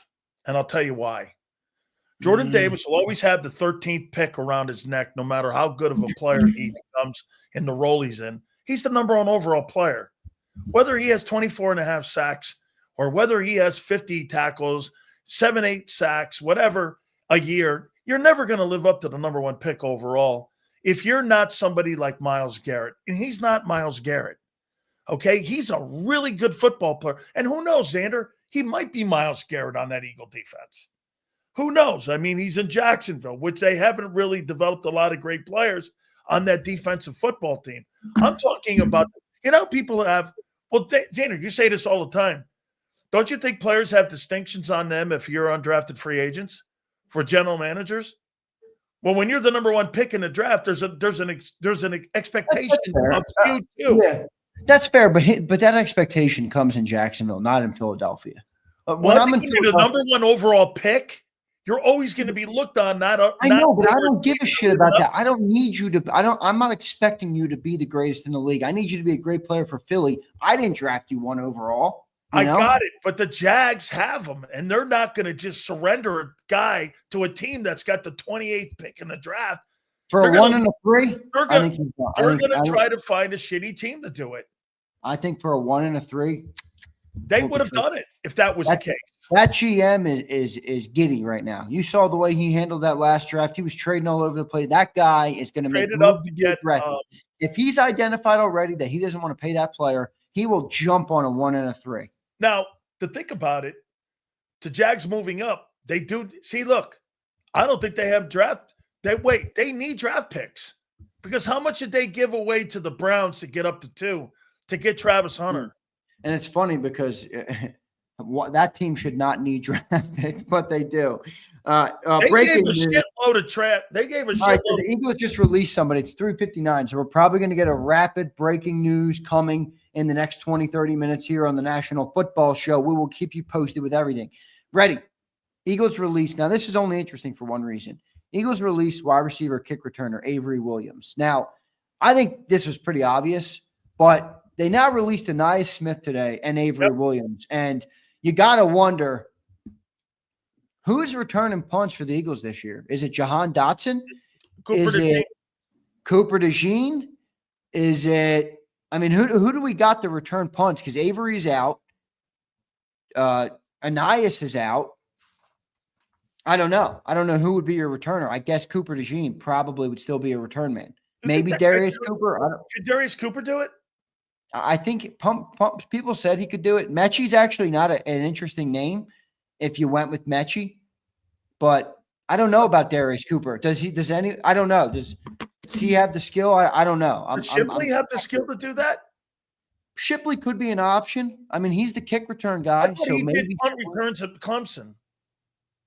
Did he? Yeah, I thought he did. Now, I'd like to have Cooper DeJean back there. I said that a couple months ago to you. I said that. Yeah, I don't know where are you on that, because John's kind of in your boat too, where he's like, I'm not gonna worry about the injury. He's the best punt returner. Put him back there. He's your best football player. He's one of your best football players on the field, bro. Putting him out there on that special teams like that, Cooper DeJean versus those guys. How are you not getting great field position? And don't you think you need a really good punt returner when your defense is young and really inexperienced the way it is? You're going to want to get good field position, dude. Last year, you didn't really need to have a great returner. Remember, you're going to want sure hands, too. You don't want a turnover problem back there. That's right. I think that's the reason Anais Smith didn't get it, because he wasn't bad once he got the football, but he struggled securing the football, So I don't know. Look, I get it, the bigger injury risk for Cooper DeJean, but it is football. The problem is. But you got him in multiple positions now. That dude goes down back there, you're in trouble. Oh, you're in huge trouble. Because he's the heart of your middle of your defense. You're in. I mean, and then think about the corner situation. Wow. I mean, then you only have Q, and then get this. You've got a good – This guy says just have someone fair catch all. If that's what you're going to do, then Cooper DeJean's the guy, because I don't trust anybody else catching everyone. Have you seen some of those guys return the punts, dude? Yeah, absolutely. Yes. Okay, so you think Keely Ringo gets cut? No. I think maybe a trade. Okay. I mean, I don't see why. You think any of those edge rushers get traded? Uche or Ojulari? I could see Ojulari getting traded. He didn't really quite live up to what they wanted him to be. They gave him the most money of the Temu signings. It was like a Dory 1 and then him 2. So I thought they wanted him to be a guy. Hasn't really had a great camp. I thought he was going to be a Georgia guy and was going to be able to come in and kind of fit in with that defensive line unit and really make some moves, but he hasn't been able to do it. So it wouldn't really surprise me if he got traded, but I don't know. He was underwhelming in the preseason. He really was. I got to tell you, if Dean was healthy and Dean was starting, would Trotter be a sale? Would he be a guy that you would trade? I brought that up a couple weeks ago. If Jacoby Dean posted on his Instagram story today, see you week 5. Week 5. Wow, that's the plan. Earlier than week 8. They were talking week 8. Okay, so I mean, wouldn't Trotter be a guy you would? Trotter looks like he's a player. He had a good camp. Wasn't a bad camp. He improved. He got better. He's a player. I don't want to. Yeah, I don't want to do Trotter dirty, but think about it, they got more Bro, time. you're deep as shit there. Yeah, Munden Campbell's going to start. Dude, I'm wondering is like Munden's going to be the. I want everybody to think about this scenario. Nakobe says he's going to be ready for week 5. Okay, good. What if Jahad Campbell looks really good as a linebacker in weeks 1 through 4? You're not pulling him out. So what's Nakobe doing? Riding pine? Swing linebacker. I brought it up to you guys. You shit all over it. I said I put 3 LBs out there. They're not going to do that though. Okay. Unless they line Campbell up off the edge, they're not doing that. Okay. So you're going to go with a lesser safety than a better linebacker, right? Well, I agree. Look, Bob says then go to a 4-3. The problem is I watched Vic Fangio get asked this question about a 4-3, Bob, and he legitimately laughed at the reporter. He laughed at him. He looked at him and said, "You want like a 4-3?" No, that's exactly what Vic did. So he's not running a 4-3. Unless Campbell's coming off the edge, they're not going to have all 3 of those linebackers on the field. Unless you put Nakobe back at the mic, you're running a NASCAR, a unique package where you can line Campbell up like he used to line up Van Ginkel. Bond is your weak side, and that would maybe be the only scenario I could see.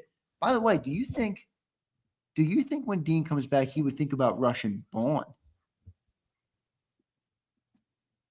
In sub packages, nothing, I don't think overwhelming over the top, but man, I think Bond and Campbell just look good together. That looks great together off ball. And versatile, dude. And I don't want to take him out of a position that's a lesser position for him. Now, am I moving him out there of need? Is that why you're moving him out there because of need? Is that why you're doing it? Xander, I'm talking to you. Is that you moving him out there because you need maybe more pressure out there? Maybe. I mean, I think to try and get the best players on the field. The best players on the field are putting 3 LBs out there. Well, exactly. So how do you do that without messing up Vic Fangio's scheme? He's not going to play a 43. Now, he might get 4-3 linebackers on the field, but it's not going to be in a 43. Could put it, 46. You could do a 40 old school 46 that way. I don't know. I want to get, because look, watch this. Dean, Jahad Campbell, and Bond sound way better to me than Reed and Sidney Brown and McWilliams. In the secondary. I don't disagree. Oh, so I think Howie's speaking now. Let me see. Oh, yeah. Howie's set to speak soon. All right. Ooh, baby. There must be a trade. Howie say? You think he's speaking because there's going to be a trade? No, he always speaks on cutdown day. Are there any surprises? Are there any surprises that you're expecting today? No. Well, I'm hoping a trade, but it doesn't seem to have come. I told you, I'm all in for Trayvon Walker. I believe what we said when this team won the Super Bowl. We have a golden era in front of us and a rare opportunity. I don't want to get to the year 2030 and look back and say, man, why didn't we fucking double down when Jalen Hurts was 26 years old and A.J. Brown was 28 and Devontae Smith was 26 and Landon Dickerson was 26 and Jahad Campbell was a rookie? Why didn't we double down? We waited for 28. Why? I don't want to do that. I think if Trayvon is at all possible, I would fuck that first round pick, dude. Get rid of that. Get me that player. That's a double-digit sack guy. He changes the whole defense. He really would. I just don't see Jacksonville doing that. Wait a second. What's resurrecting there? What? If Trayvon. Oh, no.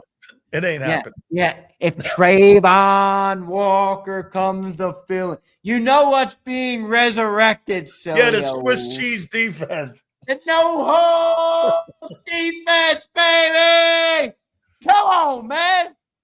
So he's playing your edge, right?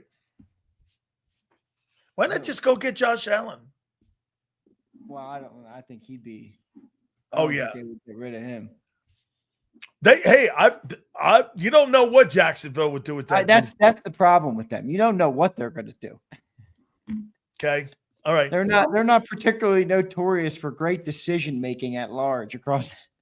Okay, I got a question for you. One couple more here. Oh, wait a minute. No, wait. Yeah, let me just address this because Killer's right, but I want to address it. Killer, I love you. He says, nah, wait a minute, Xander. Don't get too greedy. Those first-round picks is what makes franchises run for the long haul. You know what else makes franchises run for the long haul? Philadelphia, 24-year-old edge rushers that have 2 back-to-back double-digit sack seasons. That's what makes your organization run. This is like drafting a first-round pick right now, Killer. It is. I know you're giving it up in the future, but Killer, are we winning the Super Bowl this year, Killer? Are we winning the Super Bowl this year? That means we're picking 32, dog. We're picking 32. 32 will not be better than Trayvon Walker. He will not. Take a 3, take a 5, take a 7. I don't give a shit. Get me that player. You might have to give a 1 and a 3 up for him. I would do that. Okay. I would do that. I think I would too. Yeah, I would do that. A 1 and a 3? Yeah, absolutely. I'm waiting for the Eagles to post their damn roster. Well, they may do it after he speaks. So, Blankenship's contract again. Where are we with it? Oh, dude. I don't know. I think, well. This is the off week. Where is it? It's funny because I think you've won me over a little bit on this, just from the perspective of, and that wait, what if they did pay Trayvon Walker? Yeah, Reed, sorry, Reed. Sorry, Reed. Hello, Sidney Brown. It's March. It's March, isn't it? They're going to wait till March like they did Bond. Or maybe mid-season if he does play great. Is that fair? Yeah, maybe. I mean, I think there's also a chance that this is player-driven. Completely. I mean, they might be like, yo, take 10. And he's like, wait a second. Milton, they offered Milton early. Right. If I have a decent year, I'm getting $20 million on the open market per year. But I would warn Reed that the grass is not greener on the other side. And playing in Philly would be best for his long-term career. But we'll see what ends up happening with it. Wow. I mean, hey, I'm told this guy's a $15 million a year dog. And all of a sudden now they're like, hey, you believe they're hedging their bets, right? Why are people commenting Britton Covey? If we brought him back, I'm going to riot. Crash test dummy. You don't need him. You don't need the guy, man. You got Cooper DeJean. Put his ass back there. What does John say about putting him back there as a punt returner? He said, do it. You can't legislate the injury. Do it. He's your best punt returner. Howie's offseason has been what to Xander Krause? You know what it's been to me? It's funny because you said something earlier. You start talking to me about 26 and 27 again. You know, he knows what's coming. He knows this and that. He knows. Oh, fuck that. I'm talking about 25. All right? You got September 4th coming up here. You're talking to me about fucking 19 months from now. I want to know what you're doing right now, bro. You got fucking chicken shit fucking corner right now. And you got to pick. If you give me Trayvon Walker, I will be insufferable on this. Johnny Mack will quit, and you will stop bringing me on your show. You will say you're the left to fend for yourself, Zay, and I will. That's not happening. This channel will rise again from the ashes to the top when Trayvon Walker lands, baby. Come on, Howie, get it done, baby. They're not giving that player up. Man, just the thought of that is like a shot of adrenaline right to the veins, baby. No way. Holy moly. They are not giving that guy up like that. And not to you. Yeah. They're not doing that. That's a dude that makes a lot of good decisions. Absolutely not. Okay. That you know what vibe I got from that GM at the draft time? He loved the spotlight. And he wants to deal with Howie Roseman. He wants to say, I fleeced Howie Roseman as the youngest GM in football. He would love that. And if I'm Howie, I'm saying, take my 1, take my 3. Enjoy them. You're probably going to pick trash cans anyway because you suck at drafting in Jacksonville. You have for years. That's why you have a top 5 pick every year. And enjoy it. And I'm going to go back to the Super Bowl with the no-holes defense. And if I'm Vic Fangio, I'm going to my diner in the morning. I'm ordering 2 of my breakfast, and I'm enjoying life. You think Vic's happy or sad right now? Well, I think Vic got a little. I mean, I think Vic got a little bit bamboozled and hoodwinked, didn't he? Yeah, I think the way he talked. The number 1 defense of football, and they're like, you need to figure out safety. You got to figure out edge. You got to figure out corner. You got to figure out line. You got to figure out all of them. And I'm like, holy moly, man. I don't know if they should have done that to Vic, but the reason they did it to Vic is because they're more confident he can do it than the alternative. So that's why they've done it. And I'm curious to see how it shifts in the next couple of years with all these contracts coming up.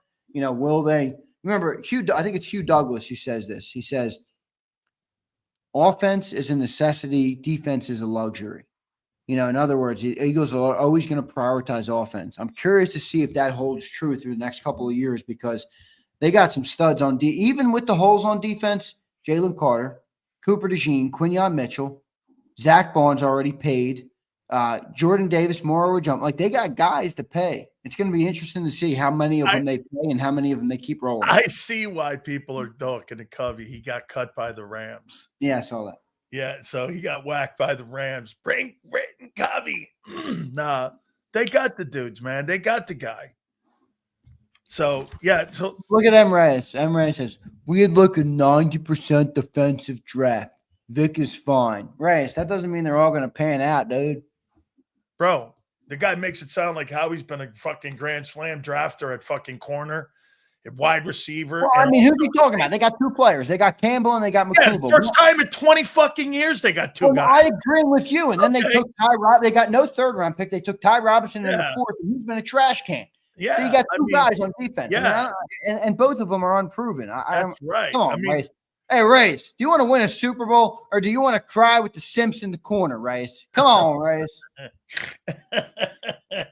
Oh, man, I can't wait to see this day here, man, how this thing plays out because it is going to be interesting. My question is. Look at my boy, Jim. We get Walker. This defense is fucking back, baby. Woo! This deep. Jim, you could not be more correct. Hey, Jim. Is it available, Prince? Let me find it. I don't see this damn 53. Let me look for it. No, wait. Did that 53 come out? Probably. Here it is. Here it is. All right. So they waived. They released. Wait. Put it up. Ooh. Well, don't go ooh. Say it. No, that's just roster games. This is roster games. Okay. All right. So they released the following players. Let me see if I can make it a little bigger. Fuck. They cut fucking Johnson. I wanted him to make the team. Can you read that? I can't read that. Wait, Charlie Hewitt. They released Charlie Hewitt, Patrick Johnson, Kendall Lamb, Terrace Marshall, Perry Nickerson, and Avery Williams. And they've waived. So Charlie Hewitt's interesting because probably not going to get claimed, and then they'll bring him back. I mean, they need a long snapper. Ife Adehi's gone. Chance Campbell gone. Tariq Castro Fields, Elijah Cooks, Lance Dixon, Joe Evans, Dallas Gant, Kenyon Green, Maxon Hook, EJ Jenkins, Brandon Johnson, Montrell Johnson, Cameron Latu, O'Shawn Mathis, Kyle McCord, Taylor Morin, Nick Muse, Holland Pierce, Shanderick Powell, APR, Antoine Powell Ryland is out. Eli Ricks, Jerome Robinson, Keelan Robinson, Justin Rogers, Andre Sam, Anais Smith, Jacob Sykes, Lakin Bakalahai, and AJ Woods. And then pup list is Nakobe Dean. So the only name there that's that kid is that the Virginia Tech kid they cut? Yep, is APR. APR is the only one really that I think is surprising. You think they bring him back? I don't know. I think they practice squad him. Yeah. And then Charlie Hewlett, I don't know what they do with Charlie Hewlett. Let me figure this out here. Let me get a little more intel and then I'll pull it back up. All right. Let me get a little more intel here. I thought that Darius Cooper, he officially made it, by the way. Darius Cooper. Congratulations. What a job. Darius Cooper has officially made the team. That is one of the greatest stories this year in the offseason for the Eagles. That's a great story. Darius Cooper makes the team. It's a crazy story. Congratulations. Coop. Let's go, Coop. We got 2 Coops. Is he your punt returner? Maybe. Do Because I heard Christian Parker talking about that. They're working him back there. What time's Angelo today? 4:30. All right. We got time. Yeah, no, I forgot. Hey, maybe what we'll do, Xander, if you want, we'll do a follow-up on that after him. Yeah, we can. I can do that. I'm probably going to go live tonight with John McMullen at 6 p.m., guys. So I'll get a recap of the roster with John at 6. But maybe for like 5 or 6 minutes after Angelo. Yeah, I'll come on. I'll come on and recap. Let me just find this roster. I don't know why it's like they posted the cuts, but I want to see the roster now. So the notable ones are Darius Cooper made it. Obo made it. So Patrick Johnson didn't make it, and APR didn't make it, and Obo made it. Obo Okoromo. Trevor Keegan made the roster. He had a putrid camp. Cameron Williams made the roster. A.J. Dillon, Brett Toth, and Matt How many Pryor. old linemen did they keep?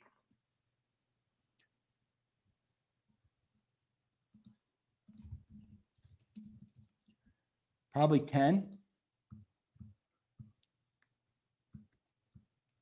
Probably 10. 10?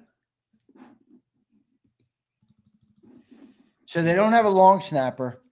But the two names that made it that are a surprise are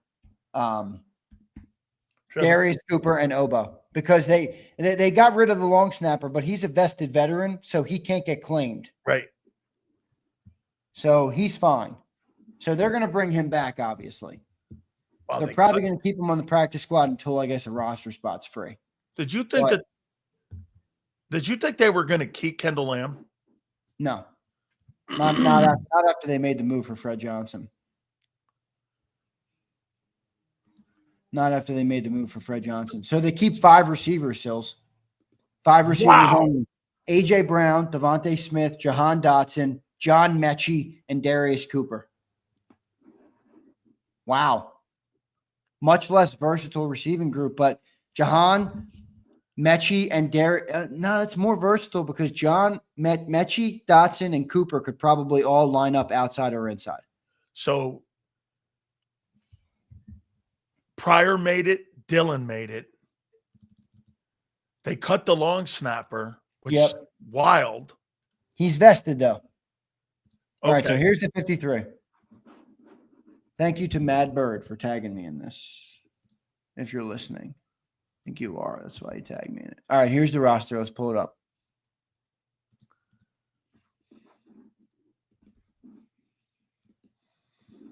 All right, here we go. Here it is.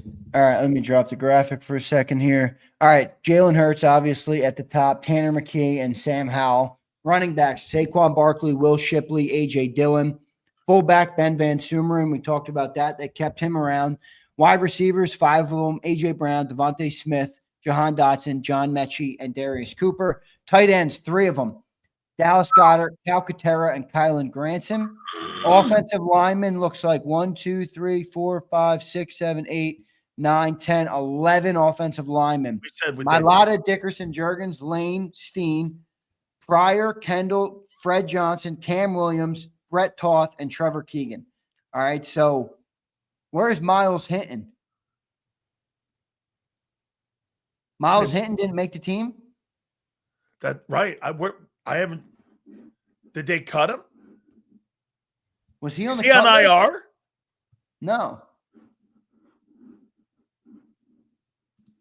Did I read off Miles Hinton got cut? No, you did not. No, you did not. Did Miles Hinton get cut? Miles Hinton's not on the released or cut list. Is this roster wrong? Am I missing his name? Where the fuck's his name? Oh. Kendall, Fred, Cam Williams, Brett Toth, Trevor Keegan. All right, let me keep rolling. Defensive tackle, Jordan Davis, Jalen Carter, Ajomo, Gabe Hall, Ty Robinson, and Byron Young. So John was right about that. Gabe and Byron Young both make the team. Gabe and Byron Young both make the team. All right. Yeah, there's nothing listed on him. IR. People are saying IR. See, that's what I think. Yes. It doesn't say it here on my list, but hopefully this list is not bullshit. It shouldn't be, though. No. This was put out by E.J. Smith. Yes, here I'm getting reports that Miles Hinton has been placed on injured reserve and designated for return. All right, how's this? Is this one better? No. Here we go. All right, let's start with quarterback Hurts, McKee, Howell, Barkley, Shipley, Dillon, Van Sumeren, Brown, Smith, Dotson, Mechie, Cooper, tight ends Goddard, Calcaterra, Granson, offensive linemen 11. There they are: Mailata, Dickerson, Juergens, Steen, Lane Johnson, Fred Johnson, Matt Pryor, Drew Kendall, Trevor Keegan, Cameron Williams, and Brett Toth. Defensive linemen 6: Carter, Davis, Ajomo, Robinson, Hall, and Young. That's interesting that Byron Young and Gabe Hall both make the team. Edge rusher: Nolan Smith, Jalix Hunt, Uche Ojulari, and Okoromo. That's so Obo. shocker. Yep. Linebackers: Bond, Campbell, Trotter, and Munden. About what we expected there. Dean to the pup list. CBs: Mitchell, DeJean, Jackson, Ringo, McWilliams, and Bennett. So we kind of expected that with those guys. And then safeties, you have Blankenship, Brown, Makuba, McCullum, and special teams, Jake Elliott, Braden Mann. Yeah, there's no doubt that Hinton's been placed on the injured reserve then, because he's nowhere to be seen. He's not on the active 53, and he's not been on the waiver wire. He would be on the waiver wire because he's a rookie, and he'd have to clear, and he would be picked up. Best Eagle receiving core in franchise history. Yes. It really actually might be Dirty Air. Yes. Brown, Smith, Dotson, Mechie, and Cooper. I mean, I like the roster, dude. I don't think the roster looks bad on paper. Again, no, it's paper. It's fucking paper. It doesn't matter. It's the edges. John's not wrong. It's the edges. And it's not the frontline edges. It's your depth edges. You know, you got away with 3 edge rushers last year, Xander. Yeah. You don't have 3 edge rushers right now. You got 2. That's after, Bryce Huff and BG. But, yeah, no, you're right. Kyle says, me personally, I would love Walker, but Phillips could be another option. Plus, he knows Fangio's system. Yeah, I guess Jalen Phillips could be an option. All right, I guess he could be an option. He's a good football player, dude. He's had a lot of sacks down there. No, he is. And he's young. So do you think they cut Anaya Smith? He's done, Dr. Philly. So wait a minute now.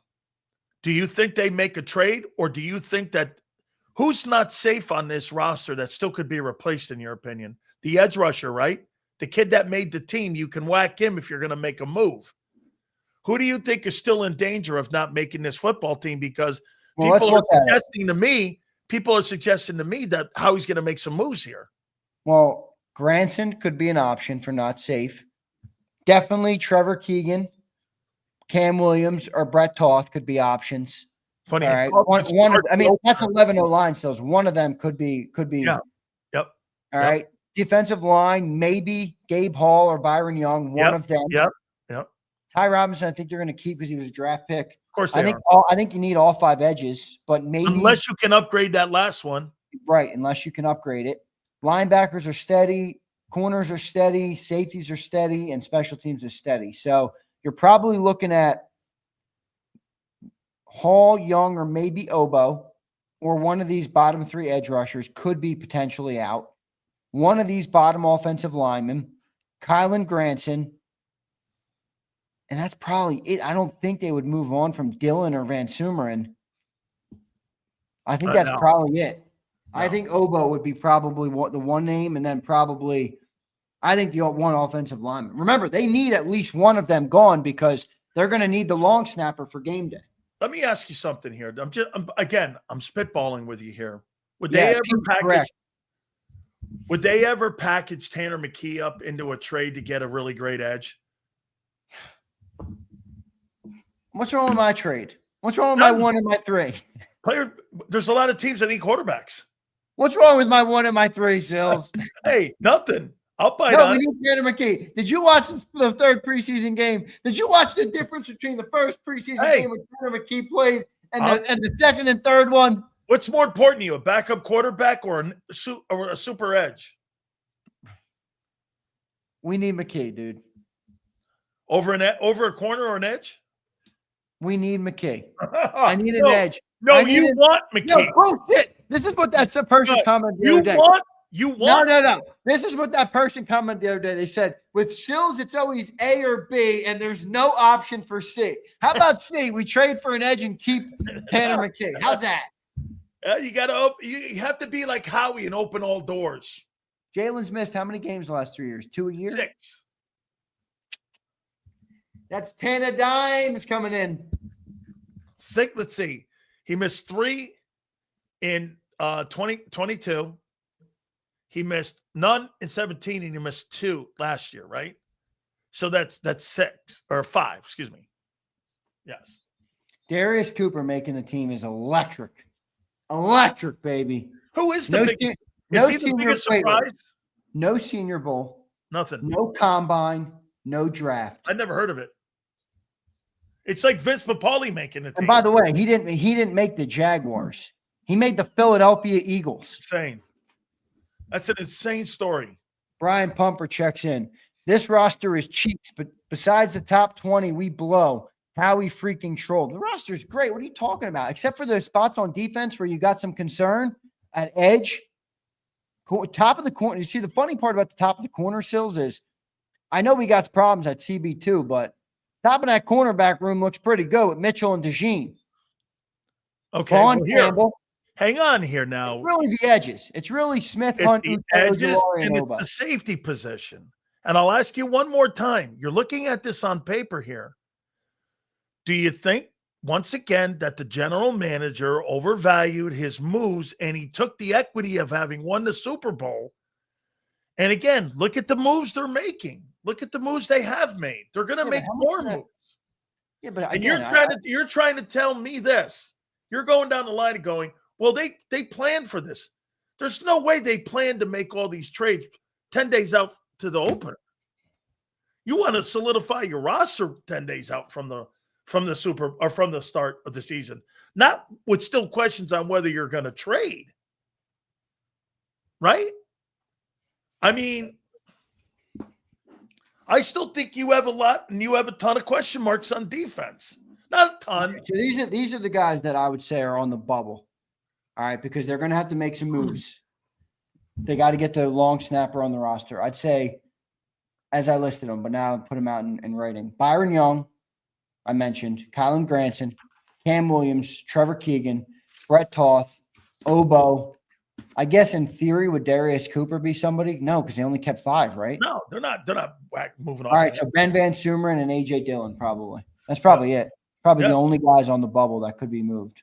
Let's do this. After Angelo, pop back. Yeah, I'll give you the update. Yep. So we can get an update on. All right, Phil, I'll see you in a little bit. You got it, brother. We appreciate it. Boy, I tell you, oof, you hang around Philly too long, man. That Howie, he is something else, man. Woo, baby.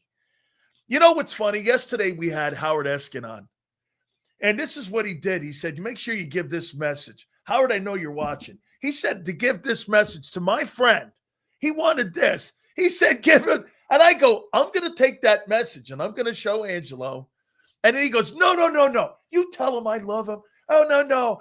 And I'm going like, man, you two guys, morning and afternoons going after each other. I absolutely love it. And I'm the stupid ass in the middle here. So I'm all good with it. Without further ado, our dear friend and man we love very much, it is Angelo Cataldi. He joins us now here on the program. How you doing, Angelo? That's not the first time Howard gave me the finger. I could tell you that. No, I go like this to him. I go, hey, I got Angelo on tomorrow. And he messages and he popped that up and he goes, no. I go, I'm going to screenshot this, and I'm going to show him because I got to tell you, me and him are we're probably brothers somehow, somewhere. We're related. I go, me and you, man. We don't have anybody. We don't have any blood in the water here. So I don't know. How about this, man? I mean, look at all the moves that Howie's made in the last 7-8 days. Right. Do you believe that he's overestimated the talent that he brought back on this team? Because look at the trades. They got a wideout. They got a quarterback. They traded for a corner. I mean, how do you look at this offseason? There's surely a lot of glazing going on here for the general manager, albeit he's great. No, I think it raises questions about the original creation of the roster, that he's had to change it so much. But That's Howie. He often does that. He sees somebody out there that he thinks is better than the guy's got. He goes out and gets them. I did 3 trades in one day. The week before the season starts. That's vintage Howie. I don't question his talent evaluation anymore. He's been really spot on with it for a while now. But the questions being raised about the defense are valid because that's where they lost all their guys, all the proven talent, and now they're trying to mix and match to fill in with it. And it goes back to his original philosophy. I'm not going to do what I did 7 years ago. I'm not going to bring back all the people from my Super Bowl winner. And so he let a lot of people go. Yeah, I don't know. I don't think their wide receivers an issue. The defensive line is definitely going to be a question mark at the defensive secondary. And I think that, we don't have a clue. We saw very few of these guys are going to be important in the regular season. They just didn't play. They do this every year, and usually they start rather weakly. They don't start great. The first few weeks, they don't start great. But you're starting with Dallas and then KC. And then the Rams. Right? And then the Rams. Dan, and the schedule doesn't let up much. No, then you get the Bucs and you got Denver on that too. See, this is not like last year. You dig a hole this year, it's going to be harder to dig out of it because you don't have like a cluster of weak teams coming off a bye. So I think it's a question mark. Howie made this decision. I don't think Howie had as a top priority to win another Super Bowl the next year, to repeat. And that's why he let some good veterans go and juggled the roster around. We'll see. I don't know. None of us know. They don't even know. They didn't play in one preseason game. They're so timid with that stuff, Dan. I can't stand it. And they didn't a lot play of guys, McKee. They played a lot of guys got hurt. Quarter. And a lot of guys got hurt anyway. I mean, my question to you would be too much movement on the defensive side? Yeah, almost definitely there's too much movement. He didn't want to bring everyone back, so he brought less than half of them back. That seems to me a lot of movement for a team that just won a Super Bowl. And they put a lot of faith in Vic Fangio. So Vic had to be going to Howie, in the course of training camp and going, Howie, I don't know. We're going to get some people in here for the line. We're going to get some people in here in the secondary. We're still hurting there. That's what it looks like to me. So let me ask you a question on, you've dealt with so many coaches in your life. So if a defensive coordinator, you say they're relying on Vic Fangio.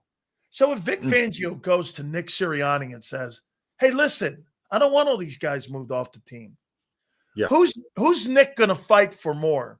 Is he going to fight for Howie, or is he going to fight for Vic when it comes to building his roster? I don't think Nick's going to fight for Vic. He's not going to fight for anyone. Howie does. I mean, basically, Sirianni does what Howie tells him to do. So I don't think Sirianni's going to him. I think I need another defensive lineman. All right, Nick, go back now. So if I need a yes, I'll go back to you. No, I don't.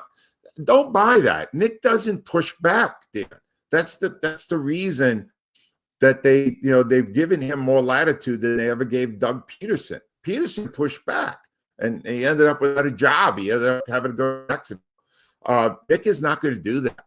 Nick knows what lane to stay in, and it's not the lane where he questions how he's selling our evaluation. I agree. I mean, because you could tell by some of the comments that Vic Fangio has made about, I don't know who this guy is. I've never seen this guy play. I have no idea. And you can get that sense from him. By the way, I got to ask you something. I read your blog. What was the confusion on the whole Andy Reid thing about the this thing here? What happened? What happened, Angelo? It never. All right, so you got to understand, first of all, this all happened 15 months ago, right? Somebody comes out and shoots at the building that the Chiefs manager is in and one shot goes right into the office of Andy Reid, 15 feet from where he was. A guy takes a shot. This is the reigning champion of the Super Bowl back then. This is 15 months ago. I used to, long time ago, I used to cover the police blotter. That's where you get all your information on any criminal activity. It comes out every day, the police blotter. This is all the places where the cops visited, what they saw, what charges done, the report on what happened. How did somebody take 3 shots at the building? One that landed in the actual office of the Kansas City Chiefs coach, and it never appeared on the police blotter. How did no one know anything about this for 15 months? And Andy Reid's on a commercial every half hour back then, a year ago, and somebody tries to shoot at his. It's mind-boggling to me how paranoid the Chiefs are. Mark Donovan is the president now, and he was with Reid when he was here, and they share paranoia. Don't worry about that. They're similar that way. And they got the Kansas City legal people have always totally kowtowed to the Chiefs and to Andy Reid. They got this thing to be swept under the rug for 15 months. And here's the irony of the story. Now they have now they suddenly comes out. Kansas City Star finally gets the story. It doesn't go through the normal NFL channels, which would have been through Adam Schefter or one of their guys Ian they Rappaport. leak all the information to. No, this comes independent of that. And you go, well, maybe if they had said something 15 months ago, somebody would know something and come forward. But no, they completely swept it under the rug. And Donovan is the only one. Andy Reid, this will shock you. Reid has not made a comment. Whenever something like this happens, the last guy you'll ever get to talk about it is the guy with the attended victim. Hasn't said a word. But Donovan comes out and he goes, well, we consulted with a lot of safety consultant types, and they told us it's best to keep this under wraps. No, it's not. There used to be a TV show called America's Most Wanted. We put every week the guy out there that could have been doing this stuff, and now they go, here, we thought the best way to help the investigation was to activate no one in the public. No, they just it's typical Andy Reid. It's the point I was trying to make. It's not personal. I'm glad no one hit him. All these jackasses that emailed me and said, was it you? No, you. I have had a contentious relationship with him, but it's not a personal one. It's just because I don't like the way he goes about his business. And I don't really care. I didn't really care about the way they did it this time either. I don't think it was the right way to handle it. No, definitely not. Angelo, do you think this team is going to repeat as Super Bowl champions? No, but I'm an idiot. The last guy you should ever ask. Do you understand? I did a couple of podcasts today, and they all want me on to mock me. And go, and I go, response, Dan, I return the mock. And I go, I agree with you. I have no idea why you want me on. No one in the world was more wrong about the Eagles than I was a year ago. But somehow you want me back, what, to make an idiot of myself again? Well, I don't think I'm going to this time because my 10-win projection looks just about right. You think this is a 10-win football team? I think it's 11. I got 11. All right, 11. Yeah. Certainly possible. That's wow, you got only 6 losses on that schedule. That's a tough one. Wait, I still think Washington. I'm still picking Washington to win the East, though. Yeah, I think Washington is going to win the division.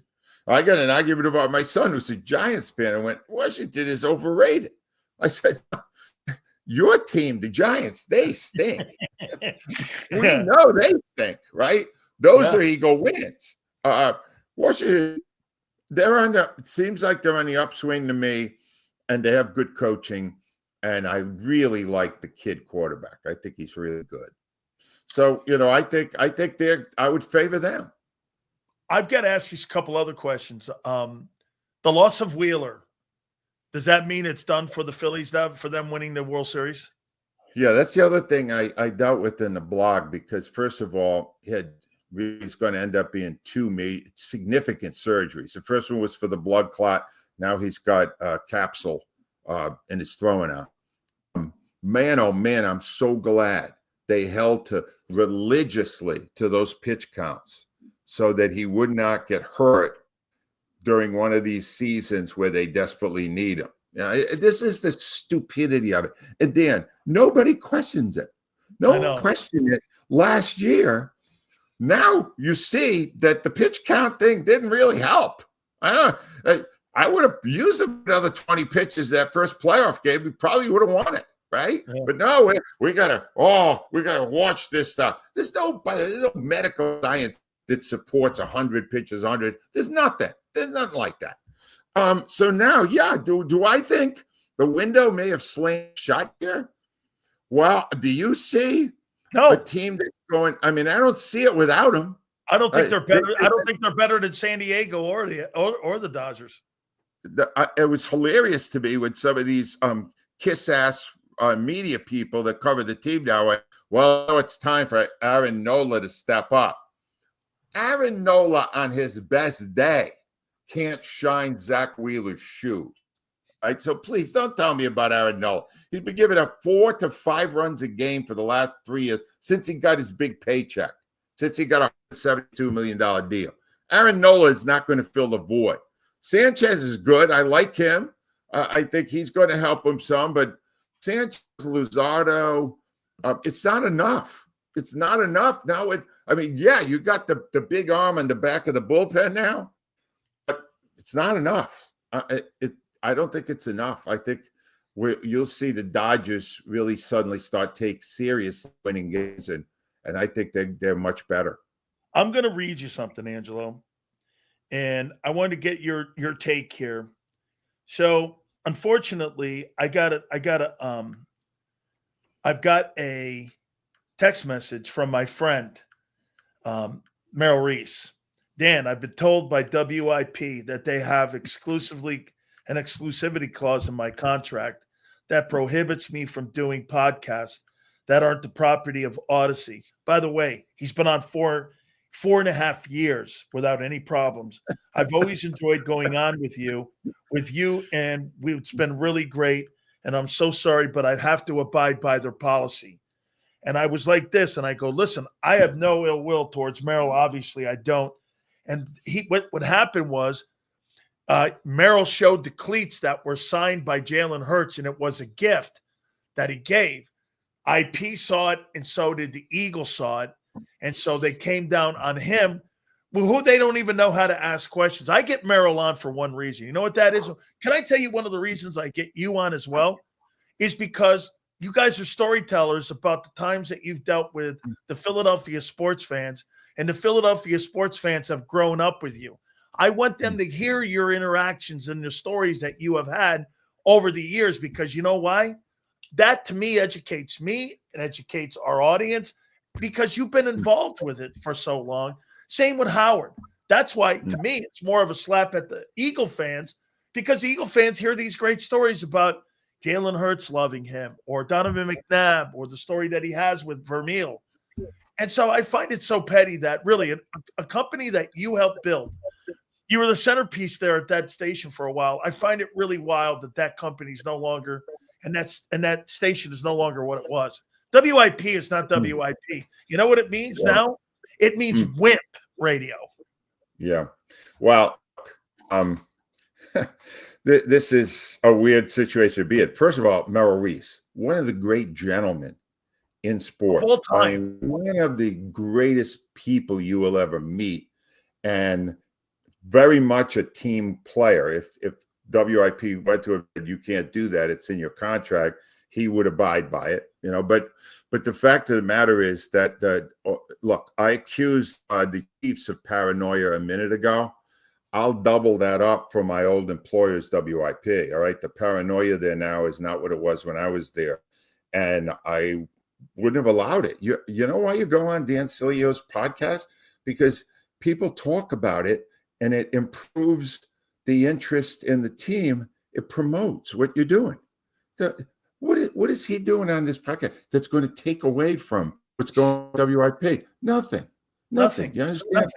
This is the best way I can explain to you the paranoia that exists now at the station that I worked in.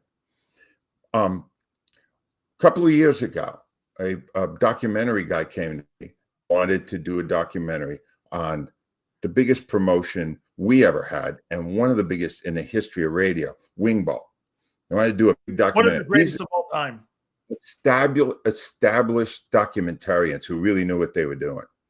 And I agreed to help them with it. And they interviewed me, and they went out and found a lot of great people. And WIP banned everyone associated, still with the station, banned them from appearing in the documentary. Wouldn't let them do interviews. Al Morgani was the one who created the wing ball. They wouldn't go on. All right. Wow. They banned everyone from it. And then I found out a few months ago that they actually sold the rights to the name wing ball to a casino in Vegas for $5,000 a year, 3-year deal, 15 grand total. In Vegas, you know what $5,000 is? Yeah. It's It's 15 cents. on the sidewalk, right? They would not let anyone cooperate with it. And to this day, none of the people that represent WIP have even agreed to see the documentary, which has won film festivals. These guys managed to do it with no cooperation from the station that it glorified. This was great promotion for the history of WIP and the current brand of WIP, and they ran away from it as far as they could go. So paranoia, you're right. It's not the same station it was when I went there, and other people owned it and people that were more connected to the community.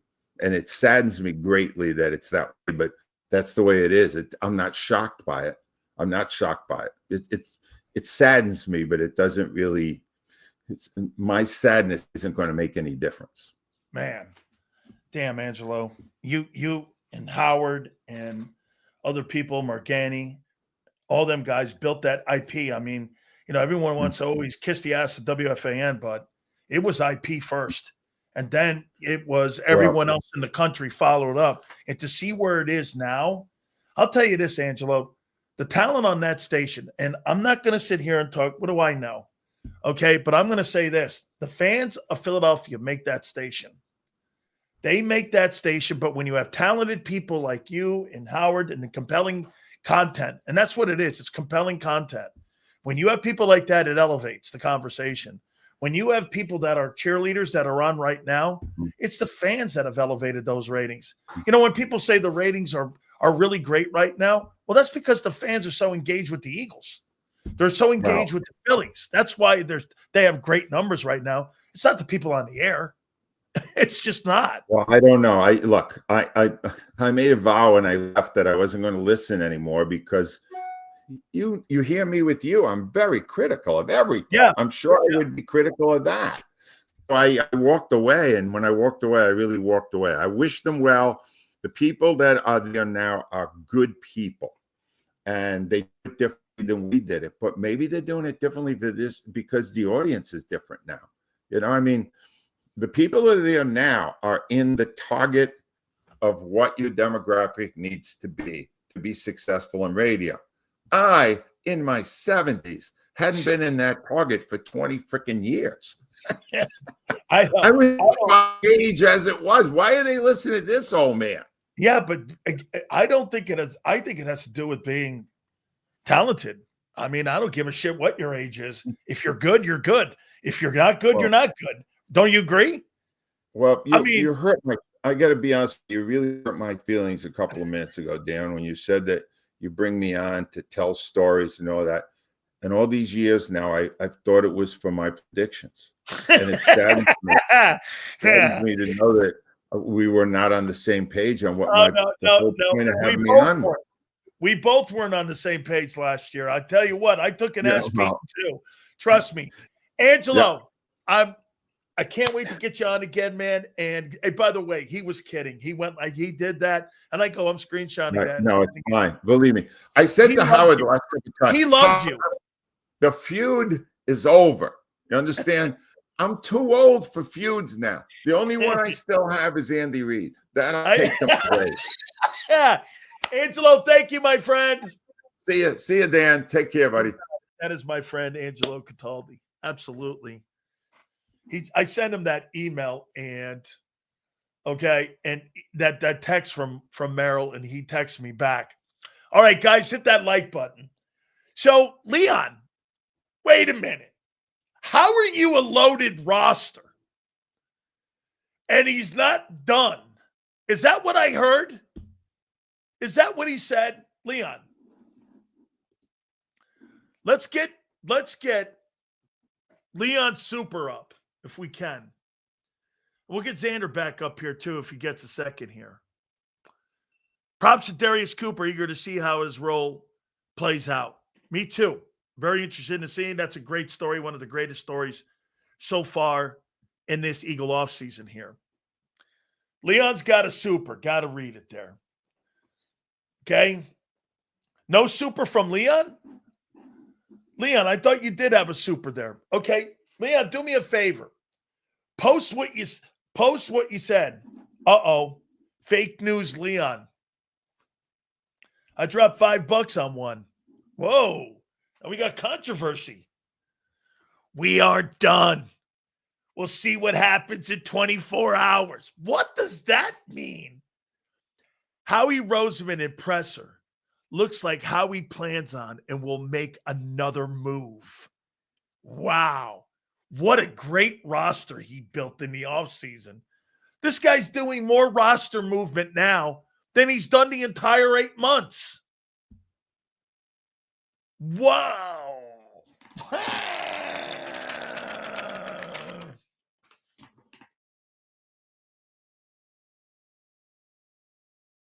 Because he realizes he fucked up. Well, what do we got? 5 more moves coming? Dressing edge, dressing safety, addressing the corner. We're going back. Hold on here now. We're not done?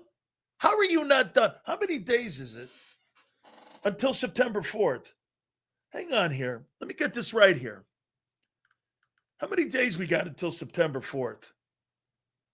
Let's see. How many days until the start? How many days until September 4th? You got 9 days, and you still got moves to be made. Oh, shit. 9 days until September 4th. Damn. You're still building your roster? What happened? I thought it was a Super Bowl roster. Sills, although Jacksonville is a ways away, this new regime is under huge pressure to improve. Can't see them giving up Walker to hurt their improvement. I agree with you 100%. They're not giving him up. At the start of the season, no freaking way. Maybe trade deadline. They're not doing any of that right now. Not happening. You guys are idiots. I'm sure Howie's looking at his rings and saying to himself, I effed up. Well, dude, you're only as good as the last year that you play, and you're only as good as the last game you play. You're only as good as the last all season you do. You don't keep your job based on your history. You keep your job based on what you're doing now. And if that guy has not retooled the team, here's what he did. In my opinion, here's what Howie Roseman did. Howie was looking at 26 and 27, all the things we said in the offseason to you, hoping that he was not going to damage the present and the 2025 team as much as he thought. And at the end of the day, they didn't retool, and they did not put enough good players at critical positions. They got good players everywhere. Carter and Bond and those guys are good football players. Don't shoot me. I'm just a messenger. Howie says, quote, we are done. We will see what happens in the next 24 hours. Jesus. We got, 5 or 6 more moves? 5 5 or 6 more moves. So wait, Howie decided in the week before the start of the regular season to do more work. Damn. I don't know what's going on here, man. What do I know about building a football team? I didn't know 9 days out you got to retool your roster. Holy Eagles are retooling a roster 9 days out before. Wait, I'll say this. Retooling the defensive roster. Because they're not going to touch the offense. That's hands off. See, here's what you got going here. Before I bring Xander back for a couple minutes, ready? You shop at Tiffany's. You shop at Neiman Marcus on the offensive side. You get over that D side. Let's see here, man. TJ Maxx. You got like Navy. What's that? Army Navy. You got like Marshalls. Hey, I'll take that thing that looks like a is that thing right there? Look at that. That looks like a Mitchell jacket. Can I see that? Oh, it says Mitch. All right. Without further ado, the man who wants Walker from the Jags to make it the no-holes defense. He is willing that with wishing that to happen. And Howie said, hey, can't count anything out. Without further ado, we bring back our boy, Big Z, Xander Krause, to give us a follow-up on what's going down here. Wow. Howie's retooling his football team before 9 days out before the opener. I like it. Don't let this troll fuck with you guys. Would you rather have a GM that says, whatever we got is what we're going to ride with, and if they're not good enough, then we're fucked? No. I quote you. Yeah. We are not done. We will see what happens over the next 24 hours. We have a lot of picks. We are happy to use those picks.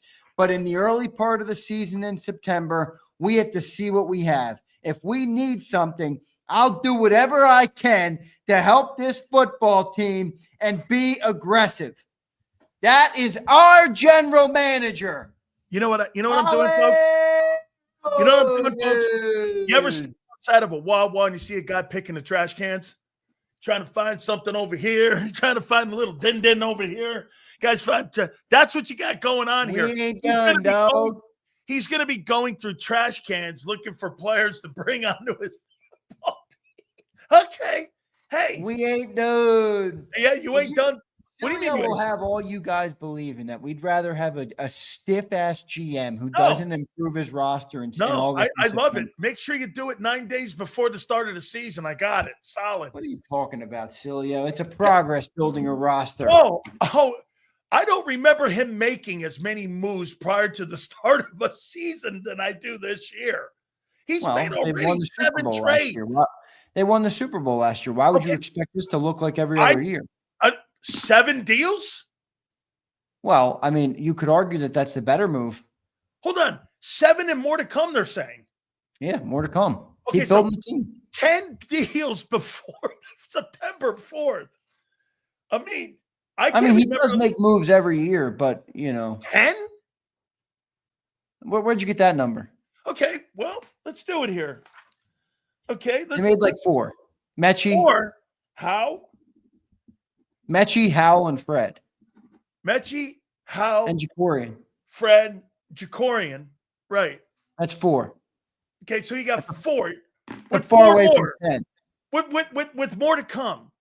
So wait a minute. No. There's more to come. So we're gonna get around near 10 moves by the time the start of the season. There it is. Like, it's amazing the way this guy conflates. I remember Gardner Johnson being added, or I remember like a couple of guys prior to the start of the season. I don't remember a handful. I'm trying to post our breaking news segment, and YouTube is down. What a great time for YouTube to go down when the NFL world releases the 53-man rosters. How can YouTube be down when we're on? No, it's down on the back end, the creator dashboard. Hey, I'm so happy I understand that. This guy pisses me off. 5 fucking years he's been on fucking YouTube. This guy hasn't learned a thing about YouTube. Nothing. You would think there's a sense of pride in life. This is where I make my money. Let me figure out how to dominate. This guy doesn't read a damn thing. That's what happened. When Howie got hit with that Bud Light, when he got hit with that Bud Light beer bottle, they're at the parade. all of a sudden, man, he's been knocked off kilter since. I couldn't figure corner safety out. I can't figure out my edges yet. I got to make some moves here, man. I didn't realize that Howie fucked up so much this offseason that it ain't over yet. Man, damn. God bless it. No holes. It was a good quote from Howie. How about the whole roster? I think you're in panic mode because you know that this team is just making your life really hard. Wait, I'm not the one making moves. He's panicking. Not me. He's the one panicking. Oh, I'm not panicking. No. Howie's panicking. No, he's not panicking. Really? He's being a general manager.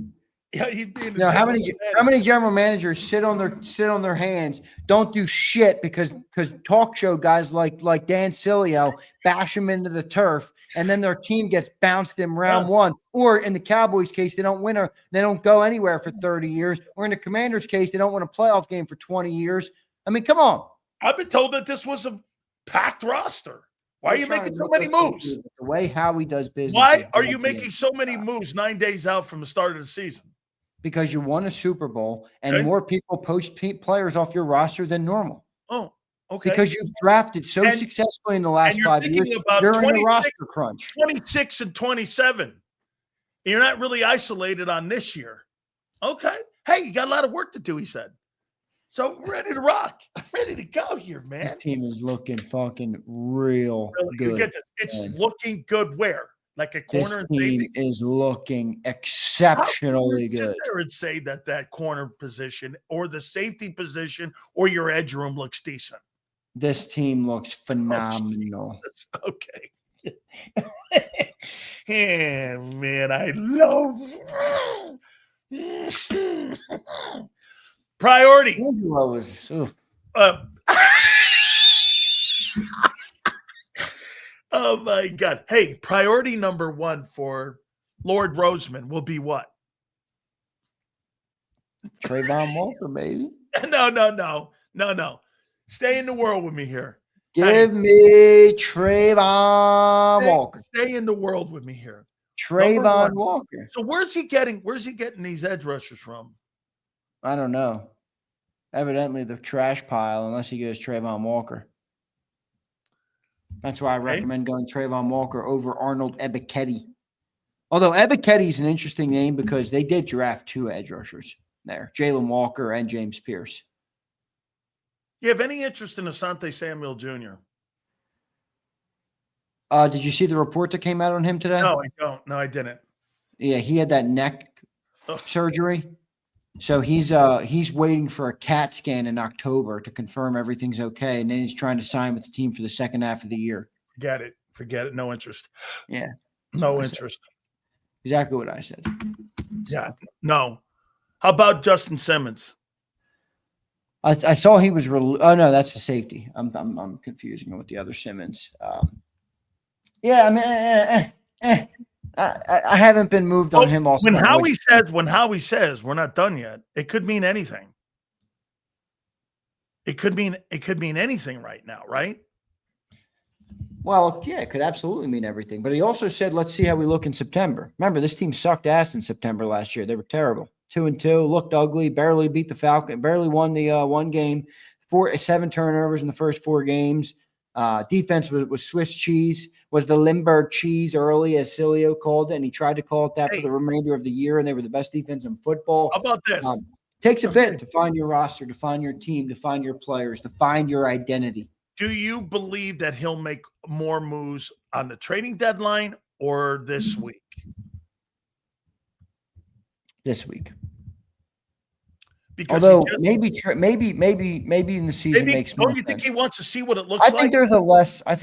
I think teams are a little bit more timid to trade, in the season when the season rolls around. And I think that makes sense. It does. So I'd prefer them to do it now. I think Walker could be more available towards the trading deadline than towards the beginning of the year. That makes sense? Maybe. I don't know if he's worth a 1 in the middle of the year, though. And maybe that's to your advantage. Yeah, but then you got more people in the pie. Well, you're going to have to give up more draft picks. A couple 2s, which you have all this, though. You have all this equity. I would go for that guy. The Jags aren't doing this. I would go for that guy. Now, the Jags need picks, though, because of what they did with the Browns. They need draft picks. Yeah, and they got no ties to him, man. They got no ties to him. Dude, he's not a bad football player, though.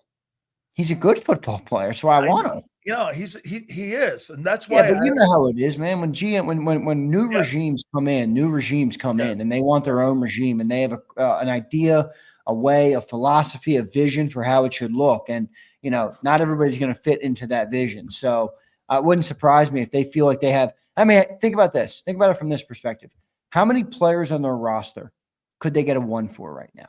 3 on the Eagles? No, on the Jags. On the Jags.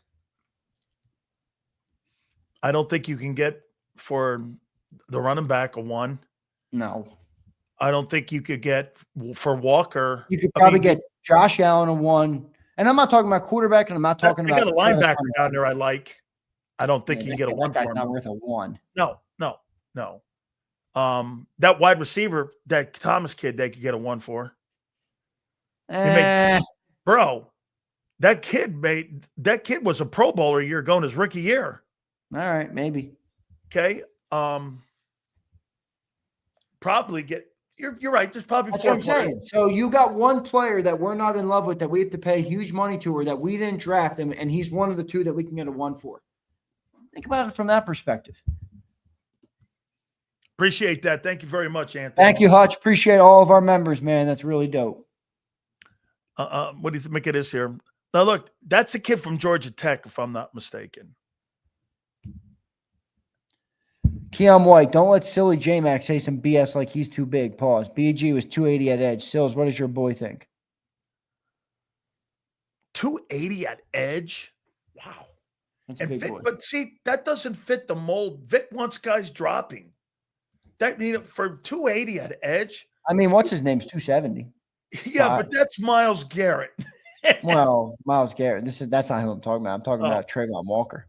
Okay. Well, that's another kid that kid White's not Trayvon Walker, and he's certainly not Myles. Trayvon Walker's a fucking good player, man. He's got 2 double-digit sack years before he's 24.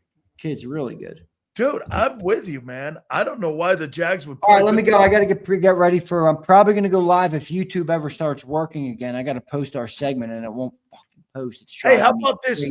Is that going to delay the whatchamacallit? Because I want to play that in the morning. The whatchamacallit. The Bulls thing. It's definitely delaying it right now if it doesn't start working, but it should start working in the next 30 minutes. All right, brother. We'll catch you right after. You going to have John with you? Yeah. Wait. Let me read Takeem. Yeah, I should. If it's the YouTube's not up, I can't go live at 6. They won't let me make a new video. Brett Taw says must have some clandestine Epstein Island footage on Howie and Jeffrey Lurie. Not sure of his role in this team. Long snapper, swing center, emergency fullback, emergency water boy, team mascot. He may start. He may start in the opener, right? In the preseason. But, dude, he may start, right? He may start. Am I right when I say that? How many players can the Birds getting a first pick? What? A lot. He said a lot. Dude, the entire look, Mulata you would have to get for Mulata. You could get 4 first-round picks on the defense alone. How about this? Mulata, you'd have to get 2 first-rounders. Landon, you would get 2 first-rounders. Carter's at 1. Carter would be 2 first-rounders.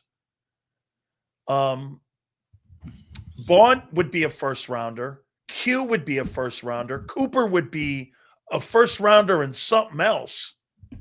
2 maybe. Yes, sir. AJ'd be a 1. Devontae'd be a 1. Barkley would be, I don't know if you get a 1 for Barkley because of his age.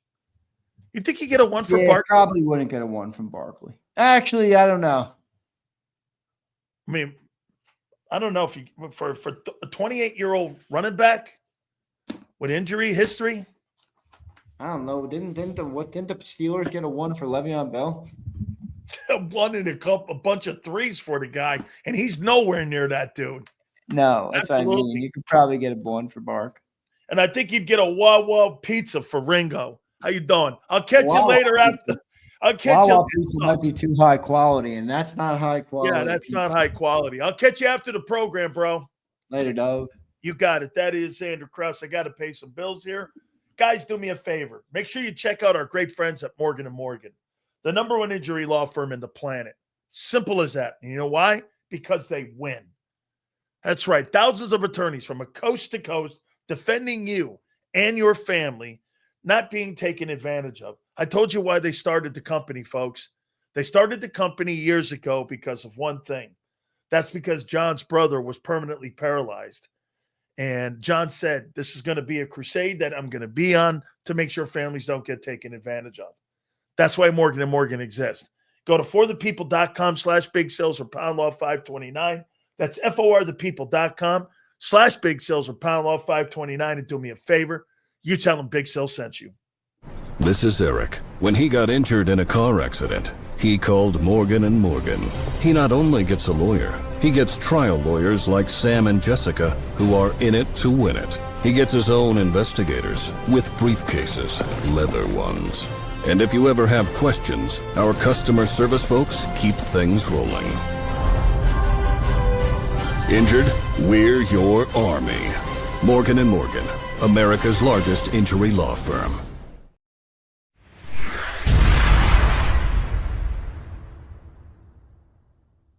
The following is a presentation of JAKIB Sports. If you're a small business owner or you work for a company that loves the birds, you need to react fast before we've used up our entire ticket allocation. And here's why. In celebration of JAKIB Media's new partnership with Savvy Seats, JAKIB Media will give you a pair of VIP tickets for any game on the 2025 schedule, home or away. And we'll give your company or your boss a 20-week media sponsorship package across the #1 digital network for Eagles coverage, JAKIB Sports. And that includes all of our game day coverage. Cost for your business or company? About $50 a week. Let's recap everything. 20-week sponsorship package on JAKIB Sports, including commercial spots, live reads, and liners. Inclusion in all of our game day coverage, including the soon-to-be-announced Green Zone, and a pair of tickets to the home opener or any game on the 2025 regular season schedule. Remember, that's home or away. If you're in Kansas City and you want to go to the game against the Chiefs, no problem. If you live in Florida and you want to go to the game in Tampa Bay at the end of September, no problem. Text Krause at 267-261-3428. That's 267-261-3428. And remember, do it quickly before this incredible gift is gone. JAKIB Sports and Savvy Seats put you right in the action with VIP seating as we are proud to announce our partnership for the 2025 season with Savvy Seats. Text Krause right now at 267-261-3428. That's 267-261-3428.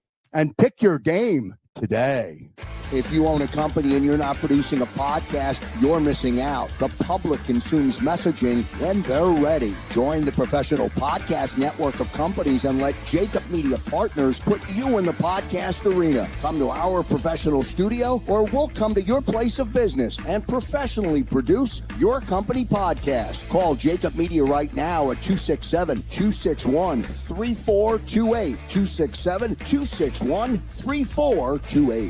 EAGLES, Eagles.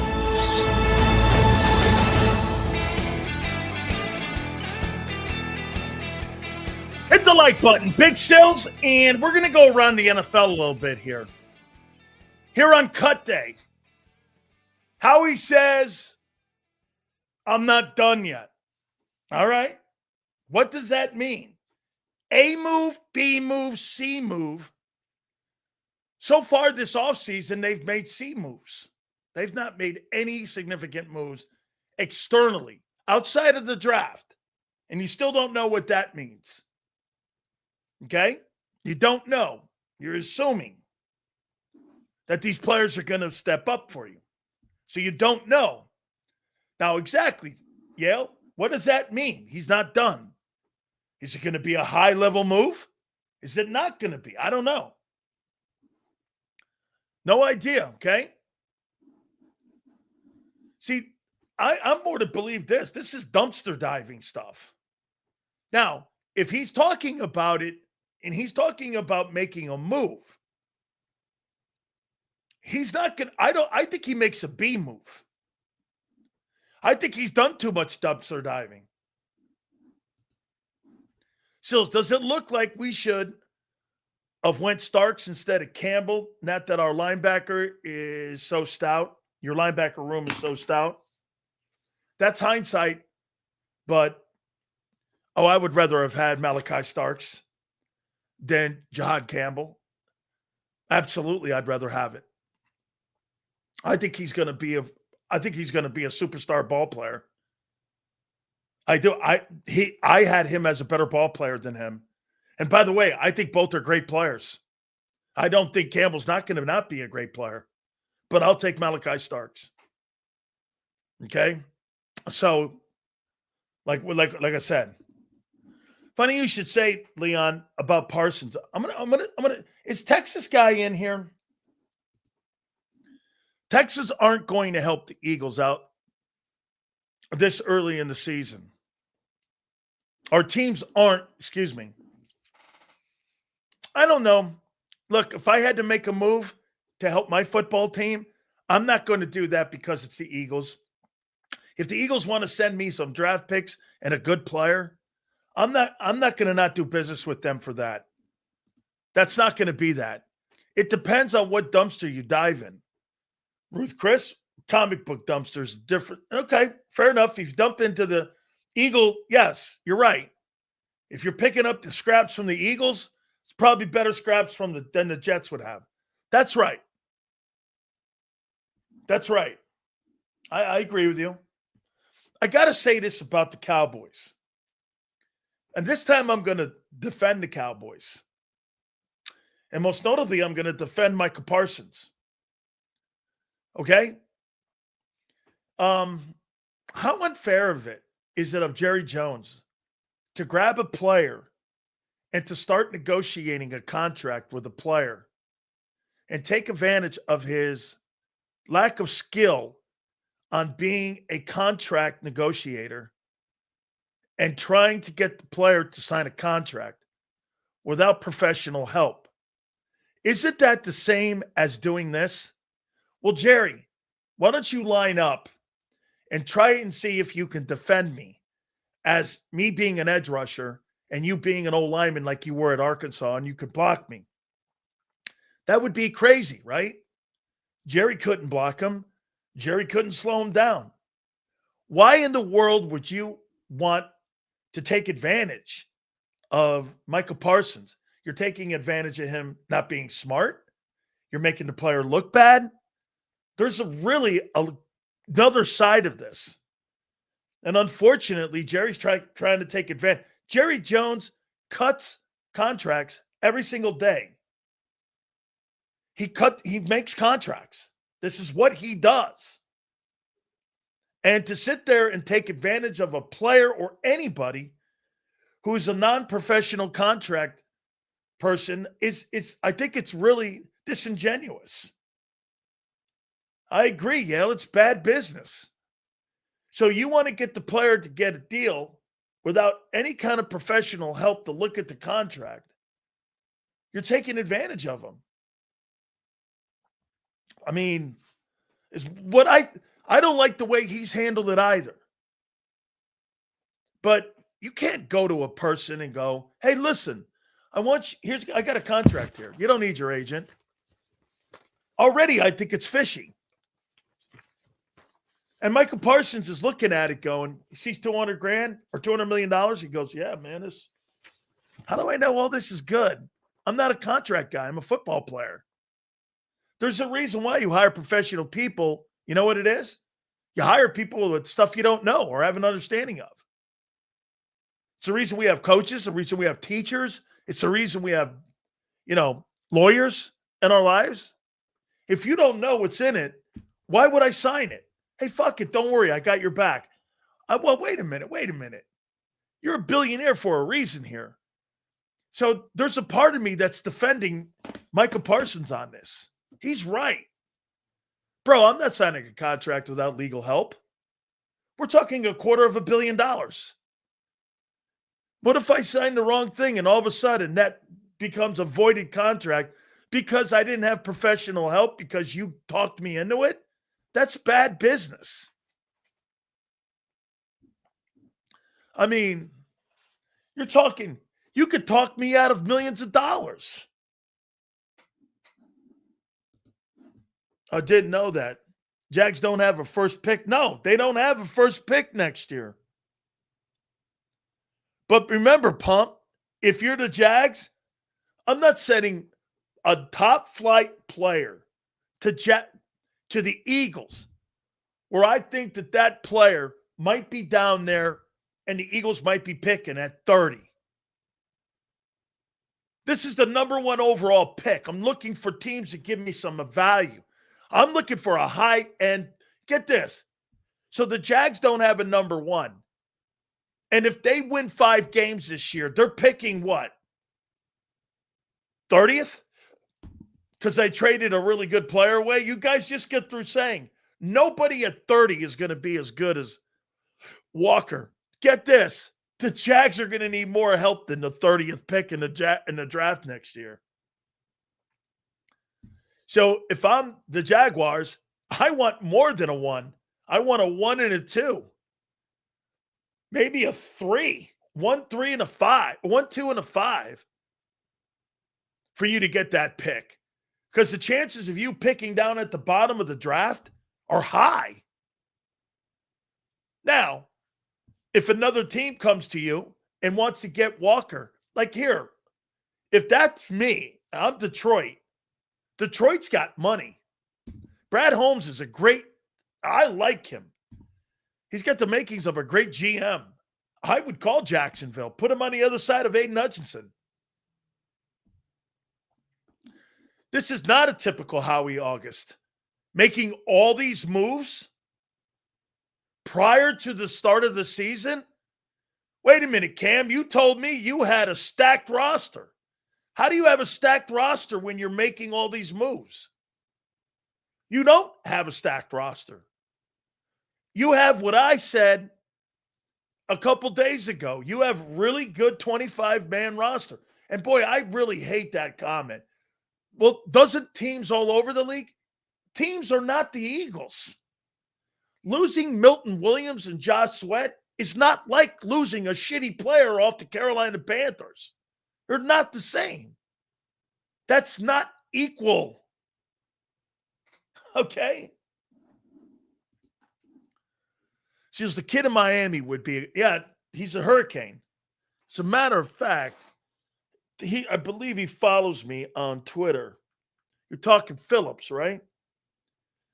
And from what I think the Dolphins are going to be a train wreck this year. Yeah, the kid Phillips, I know him very well.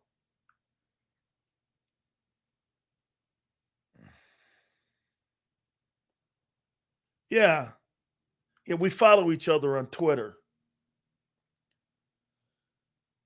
Yeah, Jalen Phillips, you're talking this guy, right? Yeah, we follow each other on Twitter. See, he says he follows me. He's a hurricane. Went to school at the University of Miami. I know him very well. I think he's an LA kid.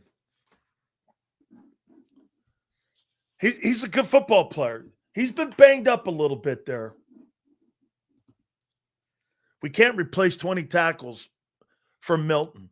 Okay, you're right. Hey, Twiz, we'll find out. Hey, Twiz, he thinks that Morrow Jones was better than Milton Williams, who just got $26 million. Okay, guy, we're going to fucking find out, bro. We're going to find out about your Keely Ringo and your Adoree Jackson and your Jacorian Bennett and your Sidney Brown and your Makuba. We're going to find out about Azeez Ojulari and Uche. We're going to find out about that dude. Okay? We totally are. We're going to find out about all them guys. 9 days. We're going to find out. If those guys are Apple replacements, Seals, you complain when the Eagles trade or make. I don't complain about when the Eagles make a trade. I like the Fred Johnson. Bro, stop lying. You're fucking making shit up. Yesterday, I told you I like the Fred Johnson move. You know why? Because it's depth. You got him in a role. He's never going to be a superstar player. That's not my point. Everyone's got a role, douchebag. And they hired a role guy. Role guys were important a year ago to your Super Bowl success. Okay? Great, dude. Good luck to you. I don't buy it and I don't believe it. I don't. Your cornerback position, you got a trade and you got a guy you found in free agency battling it out for that corner job. Really? And that probably won't affect your defense when you play against these quarterbacks in the first 4 games. And your safety position, Makuba, I heard John say something exactly right. John goes like this. There's nothing wrong with the talent. You just don't have starters there. That's exactly correct. You don't have starters there. You have dudes. They're not horrible. They're not. Okay, Sills, you got it. This was the worst offseason I've ever seen. No. Once again, going over the line. I never said that. I said you didn't do anything. The only thing you did significant this year was the draft. You had no offseason. You added nothing. Draft was it. Rest of it, you did nothing. You lost players. Counting on players that you have on the roster that will either pan out or won't. You've done nothing. You've not added anything but the draft and hoping those players will help. That's it. There's been no Barkley sign. There's been no Becton sign. There's been none of that. There's none of that.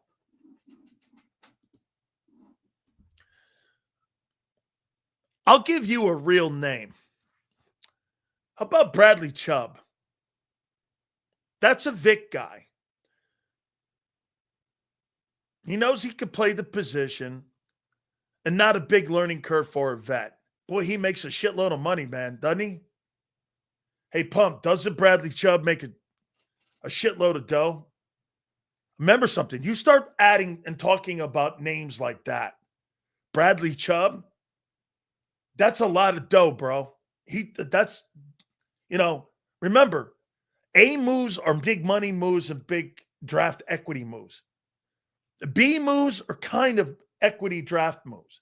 C moves, you're 4, 5, and 6. All right? Anything C down, you're 4, 5, and 6. 11 million bumps, $11 million. Is that right? Well, that's not a ton of money. I don't think that's a ton of money. I think he could still, if it's really 11, I think we will dominate the interior on defense. Have the best pass rush in the league. How are you going to have the best pass rush in the league? You're counting on Nolan then. You didn't have the best pass rush in the league a year ago. As a matter of fact, you were below average a year ago. You weren't very good. You were okay. You weren't great. You didn't have superstar pass rushers a year ago. Bold prediction is that Sills will be calling Davis elite. Well, it's only taken him fucking 4 years. Congratulations to you, kid. 4th year, you decide to lose weight. Maybe you're going to play? Okay. We've been waiting. Okay. Bro, you've been waiting for 4 years. Gee, I hope for your sake. I mean, elite. All right. Well, I sure hope he plays more than 25% of the plays. Guy who plays 25% of the defensive plays is not elite. That's not an elite football player. I play a quarter of the plays of the game. 75% of the game, I'm on the bench. Okay, I guess. So since we have the roster now, who do you believe will have a career year? You know what? I wrote that down, actually.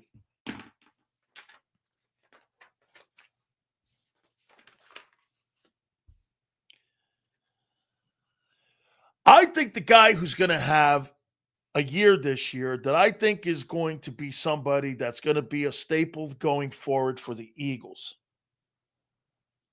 I do believe it's going to be Jalix Hunt. He may have 6 sacks, 5 sacks, something like that. But I think it's going to be a learning year for him. He's going to have to learn to play 800 snaps. And that's going to take some time. Okay? I think Jalix Hunt is probably going to be in that 6-sack area. And the key will be if he could set the edge. I'm not sold on Nolan Smith. And here's why. It's not because of his skill set. I think it's because he's made of paper mache. He's always hurt. He was drafted hurt. I mean, so I don't know what it is with these Georgia guys. These Georgia guys are drafted hurt. So I don't believe that Nolan Smith, a 17-game guy, I don't believe he can hold up. Now, again, it's not a talent thing. Jacoby has proven he can play. Jacoby's proven also he can't stay healthy. That's who he is. After a while, you got to start telling and saying who the player is and what the player is. Do you not? And stop hoping what the player is. You know, you guys have a lot of hope. Well, I hope the player's this, or I hope the player's that. Well, okay. Well, at the end of the day here, though, you know, that stuff's got to start coming to fruition where the guy can play and stay healthy. Those guys can't stay healthy. Seals, Nolan scares me when he said about his shoulder, that's my baby sometimes. It works sometimes and it doesn't. Dude, Vic Fangio pointed it out, what was it, 10 days ago? The reason they moved Jalix Hunt over is because he was banged up. Right? Yeah, I hate the Cowboys, but I started watching that documentary. Oh, it's great. Too much glazing on Jerry. Jerry had nothing to do with those trades. I was there for it. I was in the building the whole time. Really, some real bullshit stuff in there. Tom Landry was forgetting names. That's not true. Skip Bayless does. He does so much lying. He didn't forget his names. How do you forget names of people you had? Tom Landry got fired. Just so you know, Tom Landry got fired because he kept the old players on the team. That's why he got fired. He kept too many old guys. You don't forget those dudes. The roster was too old when Jimmy took over. I mean, not true. So now here's the player that I think is going to make a step back.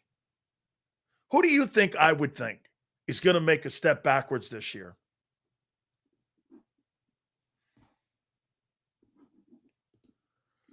Everyone said the same crap about Graham. So no one knows how a career is going to end up. Every year fucking Nolan Smith has been on your football team, he's been injured. Every year that Kobe Dean has been on your team, he's been injured. I don't know what you're talking about. Who do you think I think is going to have a step backwards?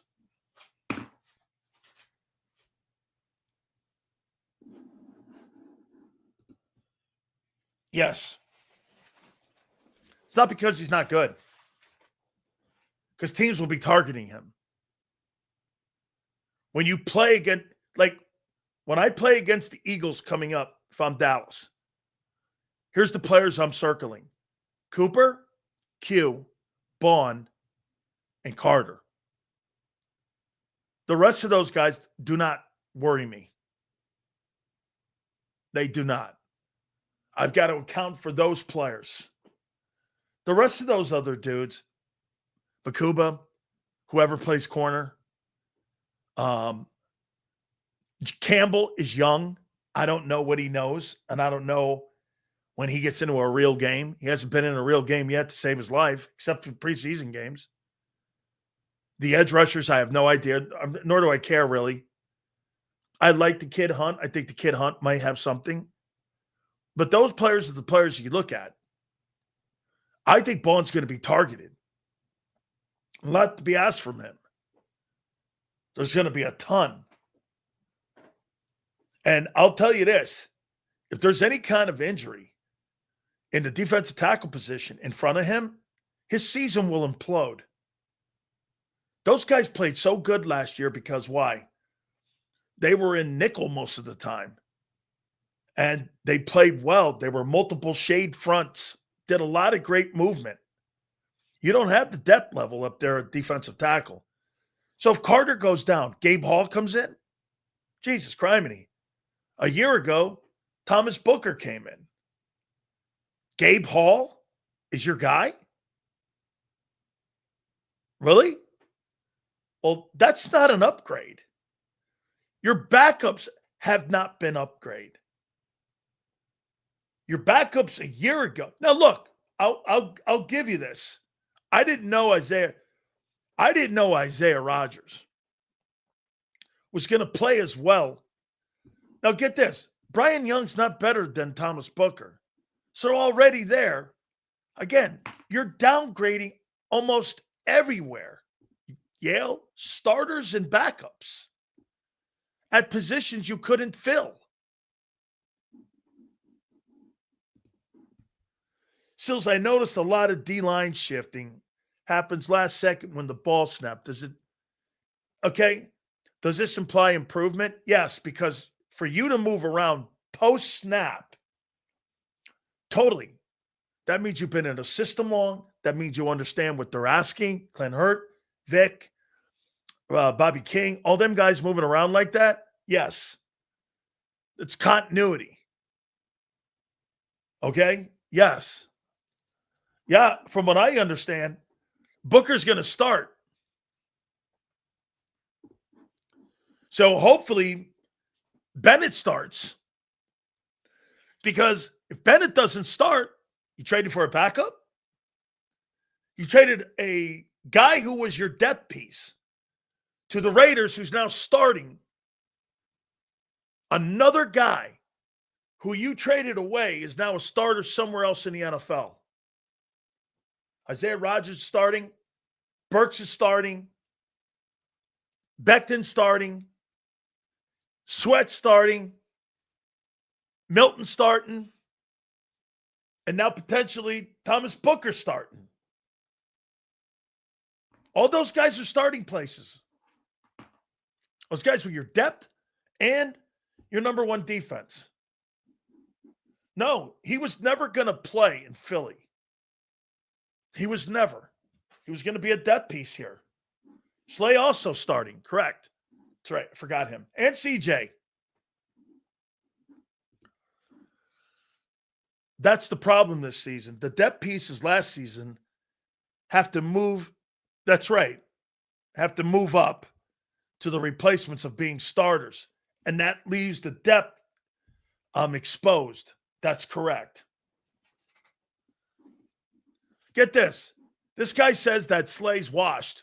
Well, who do you have playing corner right now? Curious. Don't you love it? Slay's washed. What's Keeley? He's lucky to make the team.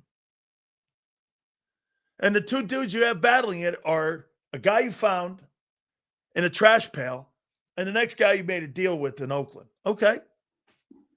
I'll take the wash guy. I wonder what receiver's starting in San Francisco. They got to worry about McCaffrey. Okay? My opinion, they got to worry about McCaffrey. Bennett will be replacing Adoree soon. Right now, they got him on the depth chart, number 1. Get Trayvon Diggs. Yeah, okay. Trayvon Diggs, he sucks. No, thank you.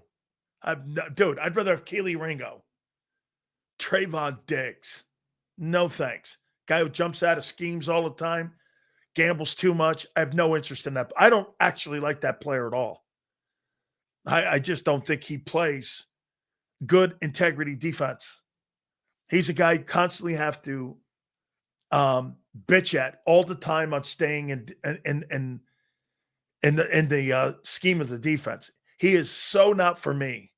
I think that guy is so overrated and so overpaid, but he's perfect to be in Dallas. Dallas likes paying for guys like that. I think he's not very good. He's good when, guess what?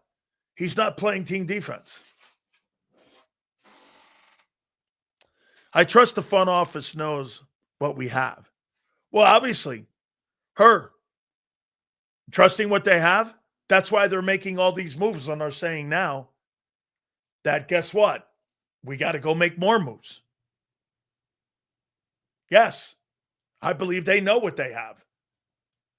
And that's why they're going to go and they're going to still make moves. Yes, I agree 100%. You kind of make them. Guy, this was my take the entire offseason. I've not wavered. I never believed you were going to replace these people. I did not. I don't believe so. I don't believe so. I'd like to have him on my team, Stephon Gilmore. Stephon Gilmore is better than anything they have outside of Q at corner right now. He's better than anyone you have. Okay? Seals, he's not the player he was 3 years ago. 3 years ago, he was the NFL Defensive Player of the Year. I know.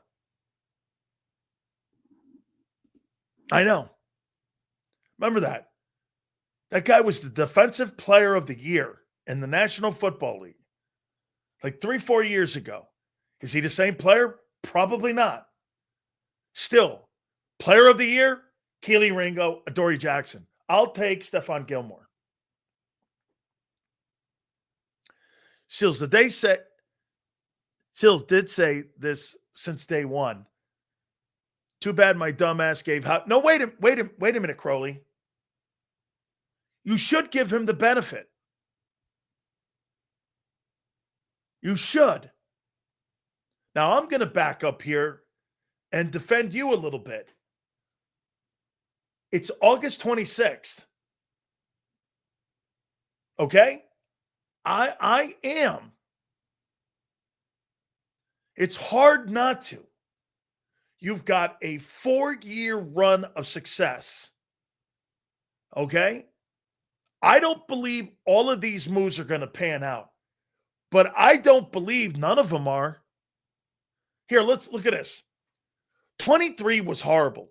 Not really anything panned out. Right? Now, I don't believe this year's going to be like that. But I don't believe that this year's going to be like last year. Where every guy, look at the moves you made. The killer bees. Anybody know what the killer bees were for you a year ago? What were the killer bees that were probably the reason you won the Super Bowl? You had the killer bees on your football team. And there were 3 of them. Do you know what they were? And those 3 players, I think were instrumental in you winning it. There you go. Becton, Bond, Barkley. Those fuckers were great. Those 3 additions alone were instrumental in the Super Bowl run. Bond was the best inside off linebacker in the league. Barkley was the best back. And Becton was on one of the greatest O-lines in NFL history. I don't know. Those 3 dudes, you're counting on 3 dudes like that again. And what's the significant part of that? All three of them guys weren't on the team in the previous year in 23, right? Well, you got to count on guys you haven't had in the team in 24 to be on this team now that are going to play. How many people look at the people that you signed? All those things that John McMullen calls team signing. How many people look at that? And do you see a Beck, Bond, and Barkley on anybody Howie has signed? Barkley had some type of resume from Dallas or from New York. Bond, nothing. Becton, total bust. Okay? He was a complete failure. Complete failure in New York. No getting around it. But he was really out of position. They found him as a guard, and he turned into being a Pro Bowl type player. He was playing out of position. To be honest, I thought the Birds were an 8-9 win team, and Sirianni canned by week 5 last year. Well, you weren't wrong as you were getting to the bye, because they were looking like that. And then they put the hydraulics in on Barkley. They changed the entire dynamic of their offense, and they became a running team. Get this. Think about this. The cool thing about what they did, 36, was that you spent $51 million on 2 wide receivers, $50 million on a quarterback, and another $15 million on a tight end. To do what? Well, let's go run the ball. Okay. That's surely not how your mentality was going into the season. But you give them credit because they went, fuck that. We're going to run it. It's the best we can do right now because the offense is not going where we need to go. Get this. People always are like, we could have did this when we wanted to. No, you couldn't have. You were doing it in the first 4 games. They shut it down. You couldn't do it every week. You can do it, not every week. But we did it in 22. League caught up with you. They caught up with you in 23. They adjusted to you. How many times in 23 were we saying the offense just hasn't evolved? You think the offensive passing game evolved a year ago? Of course it didn't. That's a matter of fact. Well, the quarterback evolved because he was learning how to set protections. I do think Hurts is going to be better at that, by the way. I do. I think he's going to be better. No, I got it. We're not done. I think that's a concession. I think that's a concession. People don't want to hear that. They'll come up with every excuse, no, with this, and it's a concession. It's a concession that they overestimated some people to step up. Nobody at safety stepped up. Nobody at corner stepped up. The backup edge rushers haven't stepped up. Okay? They haven't. All the people you lost, they haven't replaced. Except Ajomo, I believe. I do. I believe that. I think he's going to be a good football player. By the way, another concession. They brought Fred Johnson back and put him in the role he had a year ago. You mean to tell me out of all those whole linemen they had, they couldn't find fucking one swing tackle? That's a concession that the guys didn't pan out well in training camp. They didn't feel comfortable. Why would they have made a trade? And if they thought Fred was going to get cut by Jacksonville, why did they wait? He's a veteran. He didn't have to go through waivers. They wanted to get him in here as quick as possible. People are always like, well, Fred wasn't going to make the team. Well, then why didn't you just wait until this afternoon? That makes really no sense.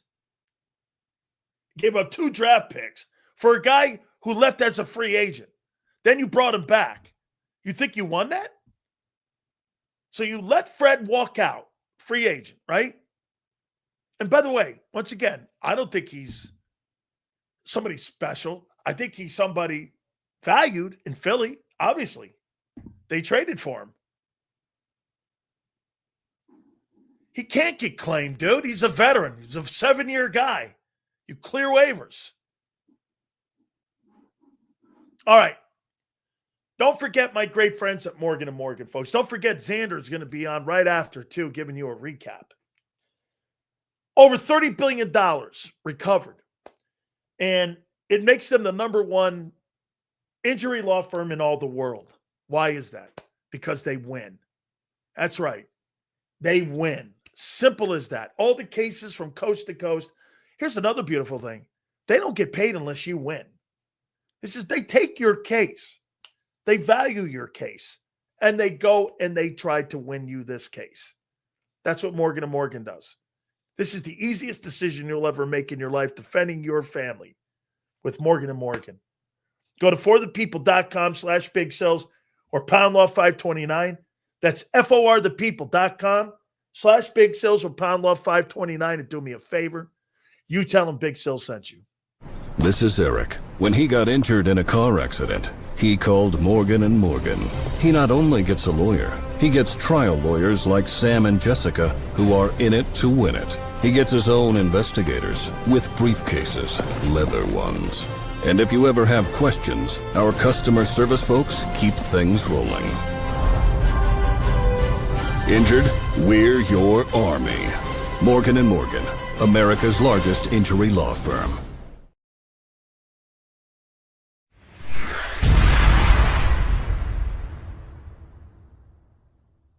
The following is a presentation of JAKIB Sports. If you're a small business owner or you work for a company that loves the birds, you need to react fast before we've used up our entire ticket allocation. And here's why. In celebration of JAKIB Media's new partnership with Savvy Seats, JAKIB Media will give you a pair of VIP tickets for any game on the 2025 schedule, home or away. And we'll give your company or your boss a 20-week media sponsorship package across the #1 digital network for Eagles coverage, JAKIB Sports. And that includes all of our game day coverage. Cost for your business or company? About $50 a week. Let's recap everything.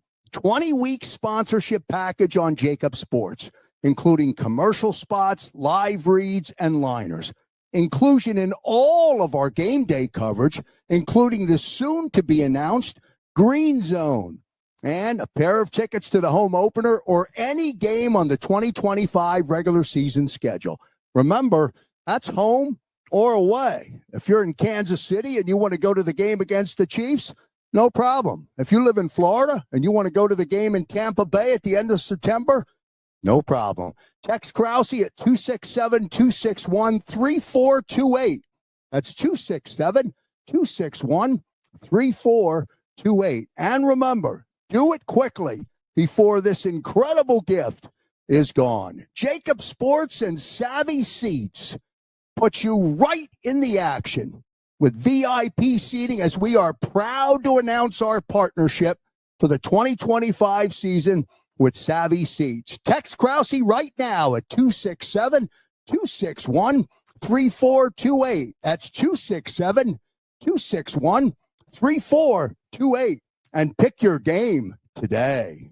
If you own a company and you're not producing a podcast, you're missing out. The public consumes messaging when they're ready. Join the professional podcast network of companies and let JAKIB Media Partners put you in the podcast arena. Come to our professional studio or we'll come to your place of business and professionally produce your company podcast. Call JAKIB Media right now at 267-261-3428. 267-261-3428. EAGLES, Eagles.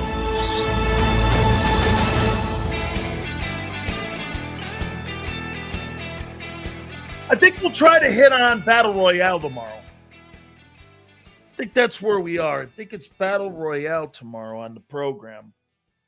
So we'll do that. We'll do Cal.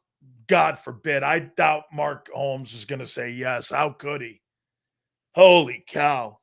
Philly 500 is going to come off the top rope on that dude. don't forget, right after the program, too, Xander's got a follow-up on what's going on with the Eagles, how he addressed the media today. And he said that they're not done. Now, once again, what does that mean? He's not done. Is there going to be a move, a B move?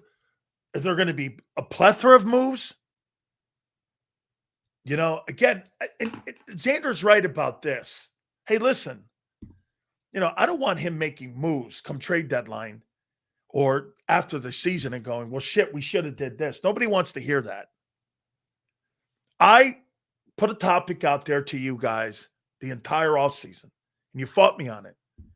I said that this team and this organization has put way more emphasis on 26 and 27. I think you're going to win a Super Bowl in the next 3 years. I just don't think it's this year. Now, you may have a repeat of what happened a year ago where all these guys pan out and all these guys do all these things that you think is going to happen. Okay. Last year was unprecedented, finding a guy like Bond. Barkley having that type of year. Okay. Those are historic seasons. To do that again, okay?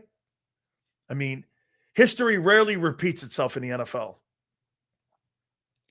But in the next 3 years, I think you guys are set up. All right, Xander's going to be with you, give you a recap of what's going on. We appreciate everybody. Thank you again. Joe, Xander, thank you again very much. We appreciate everybody. 2 to 6 tomorrow, and we'll see you on the flip side.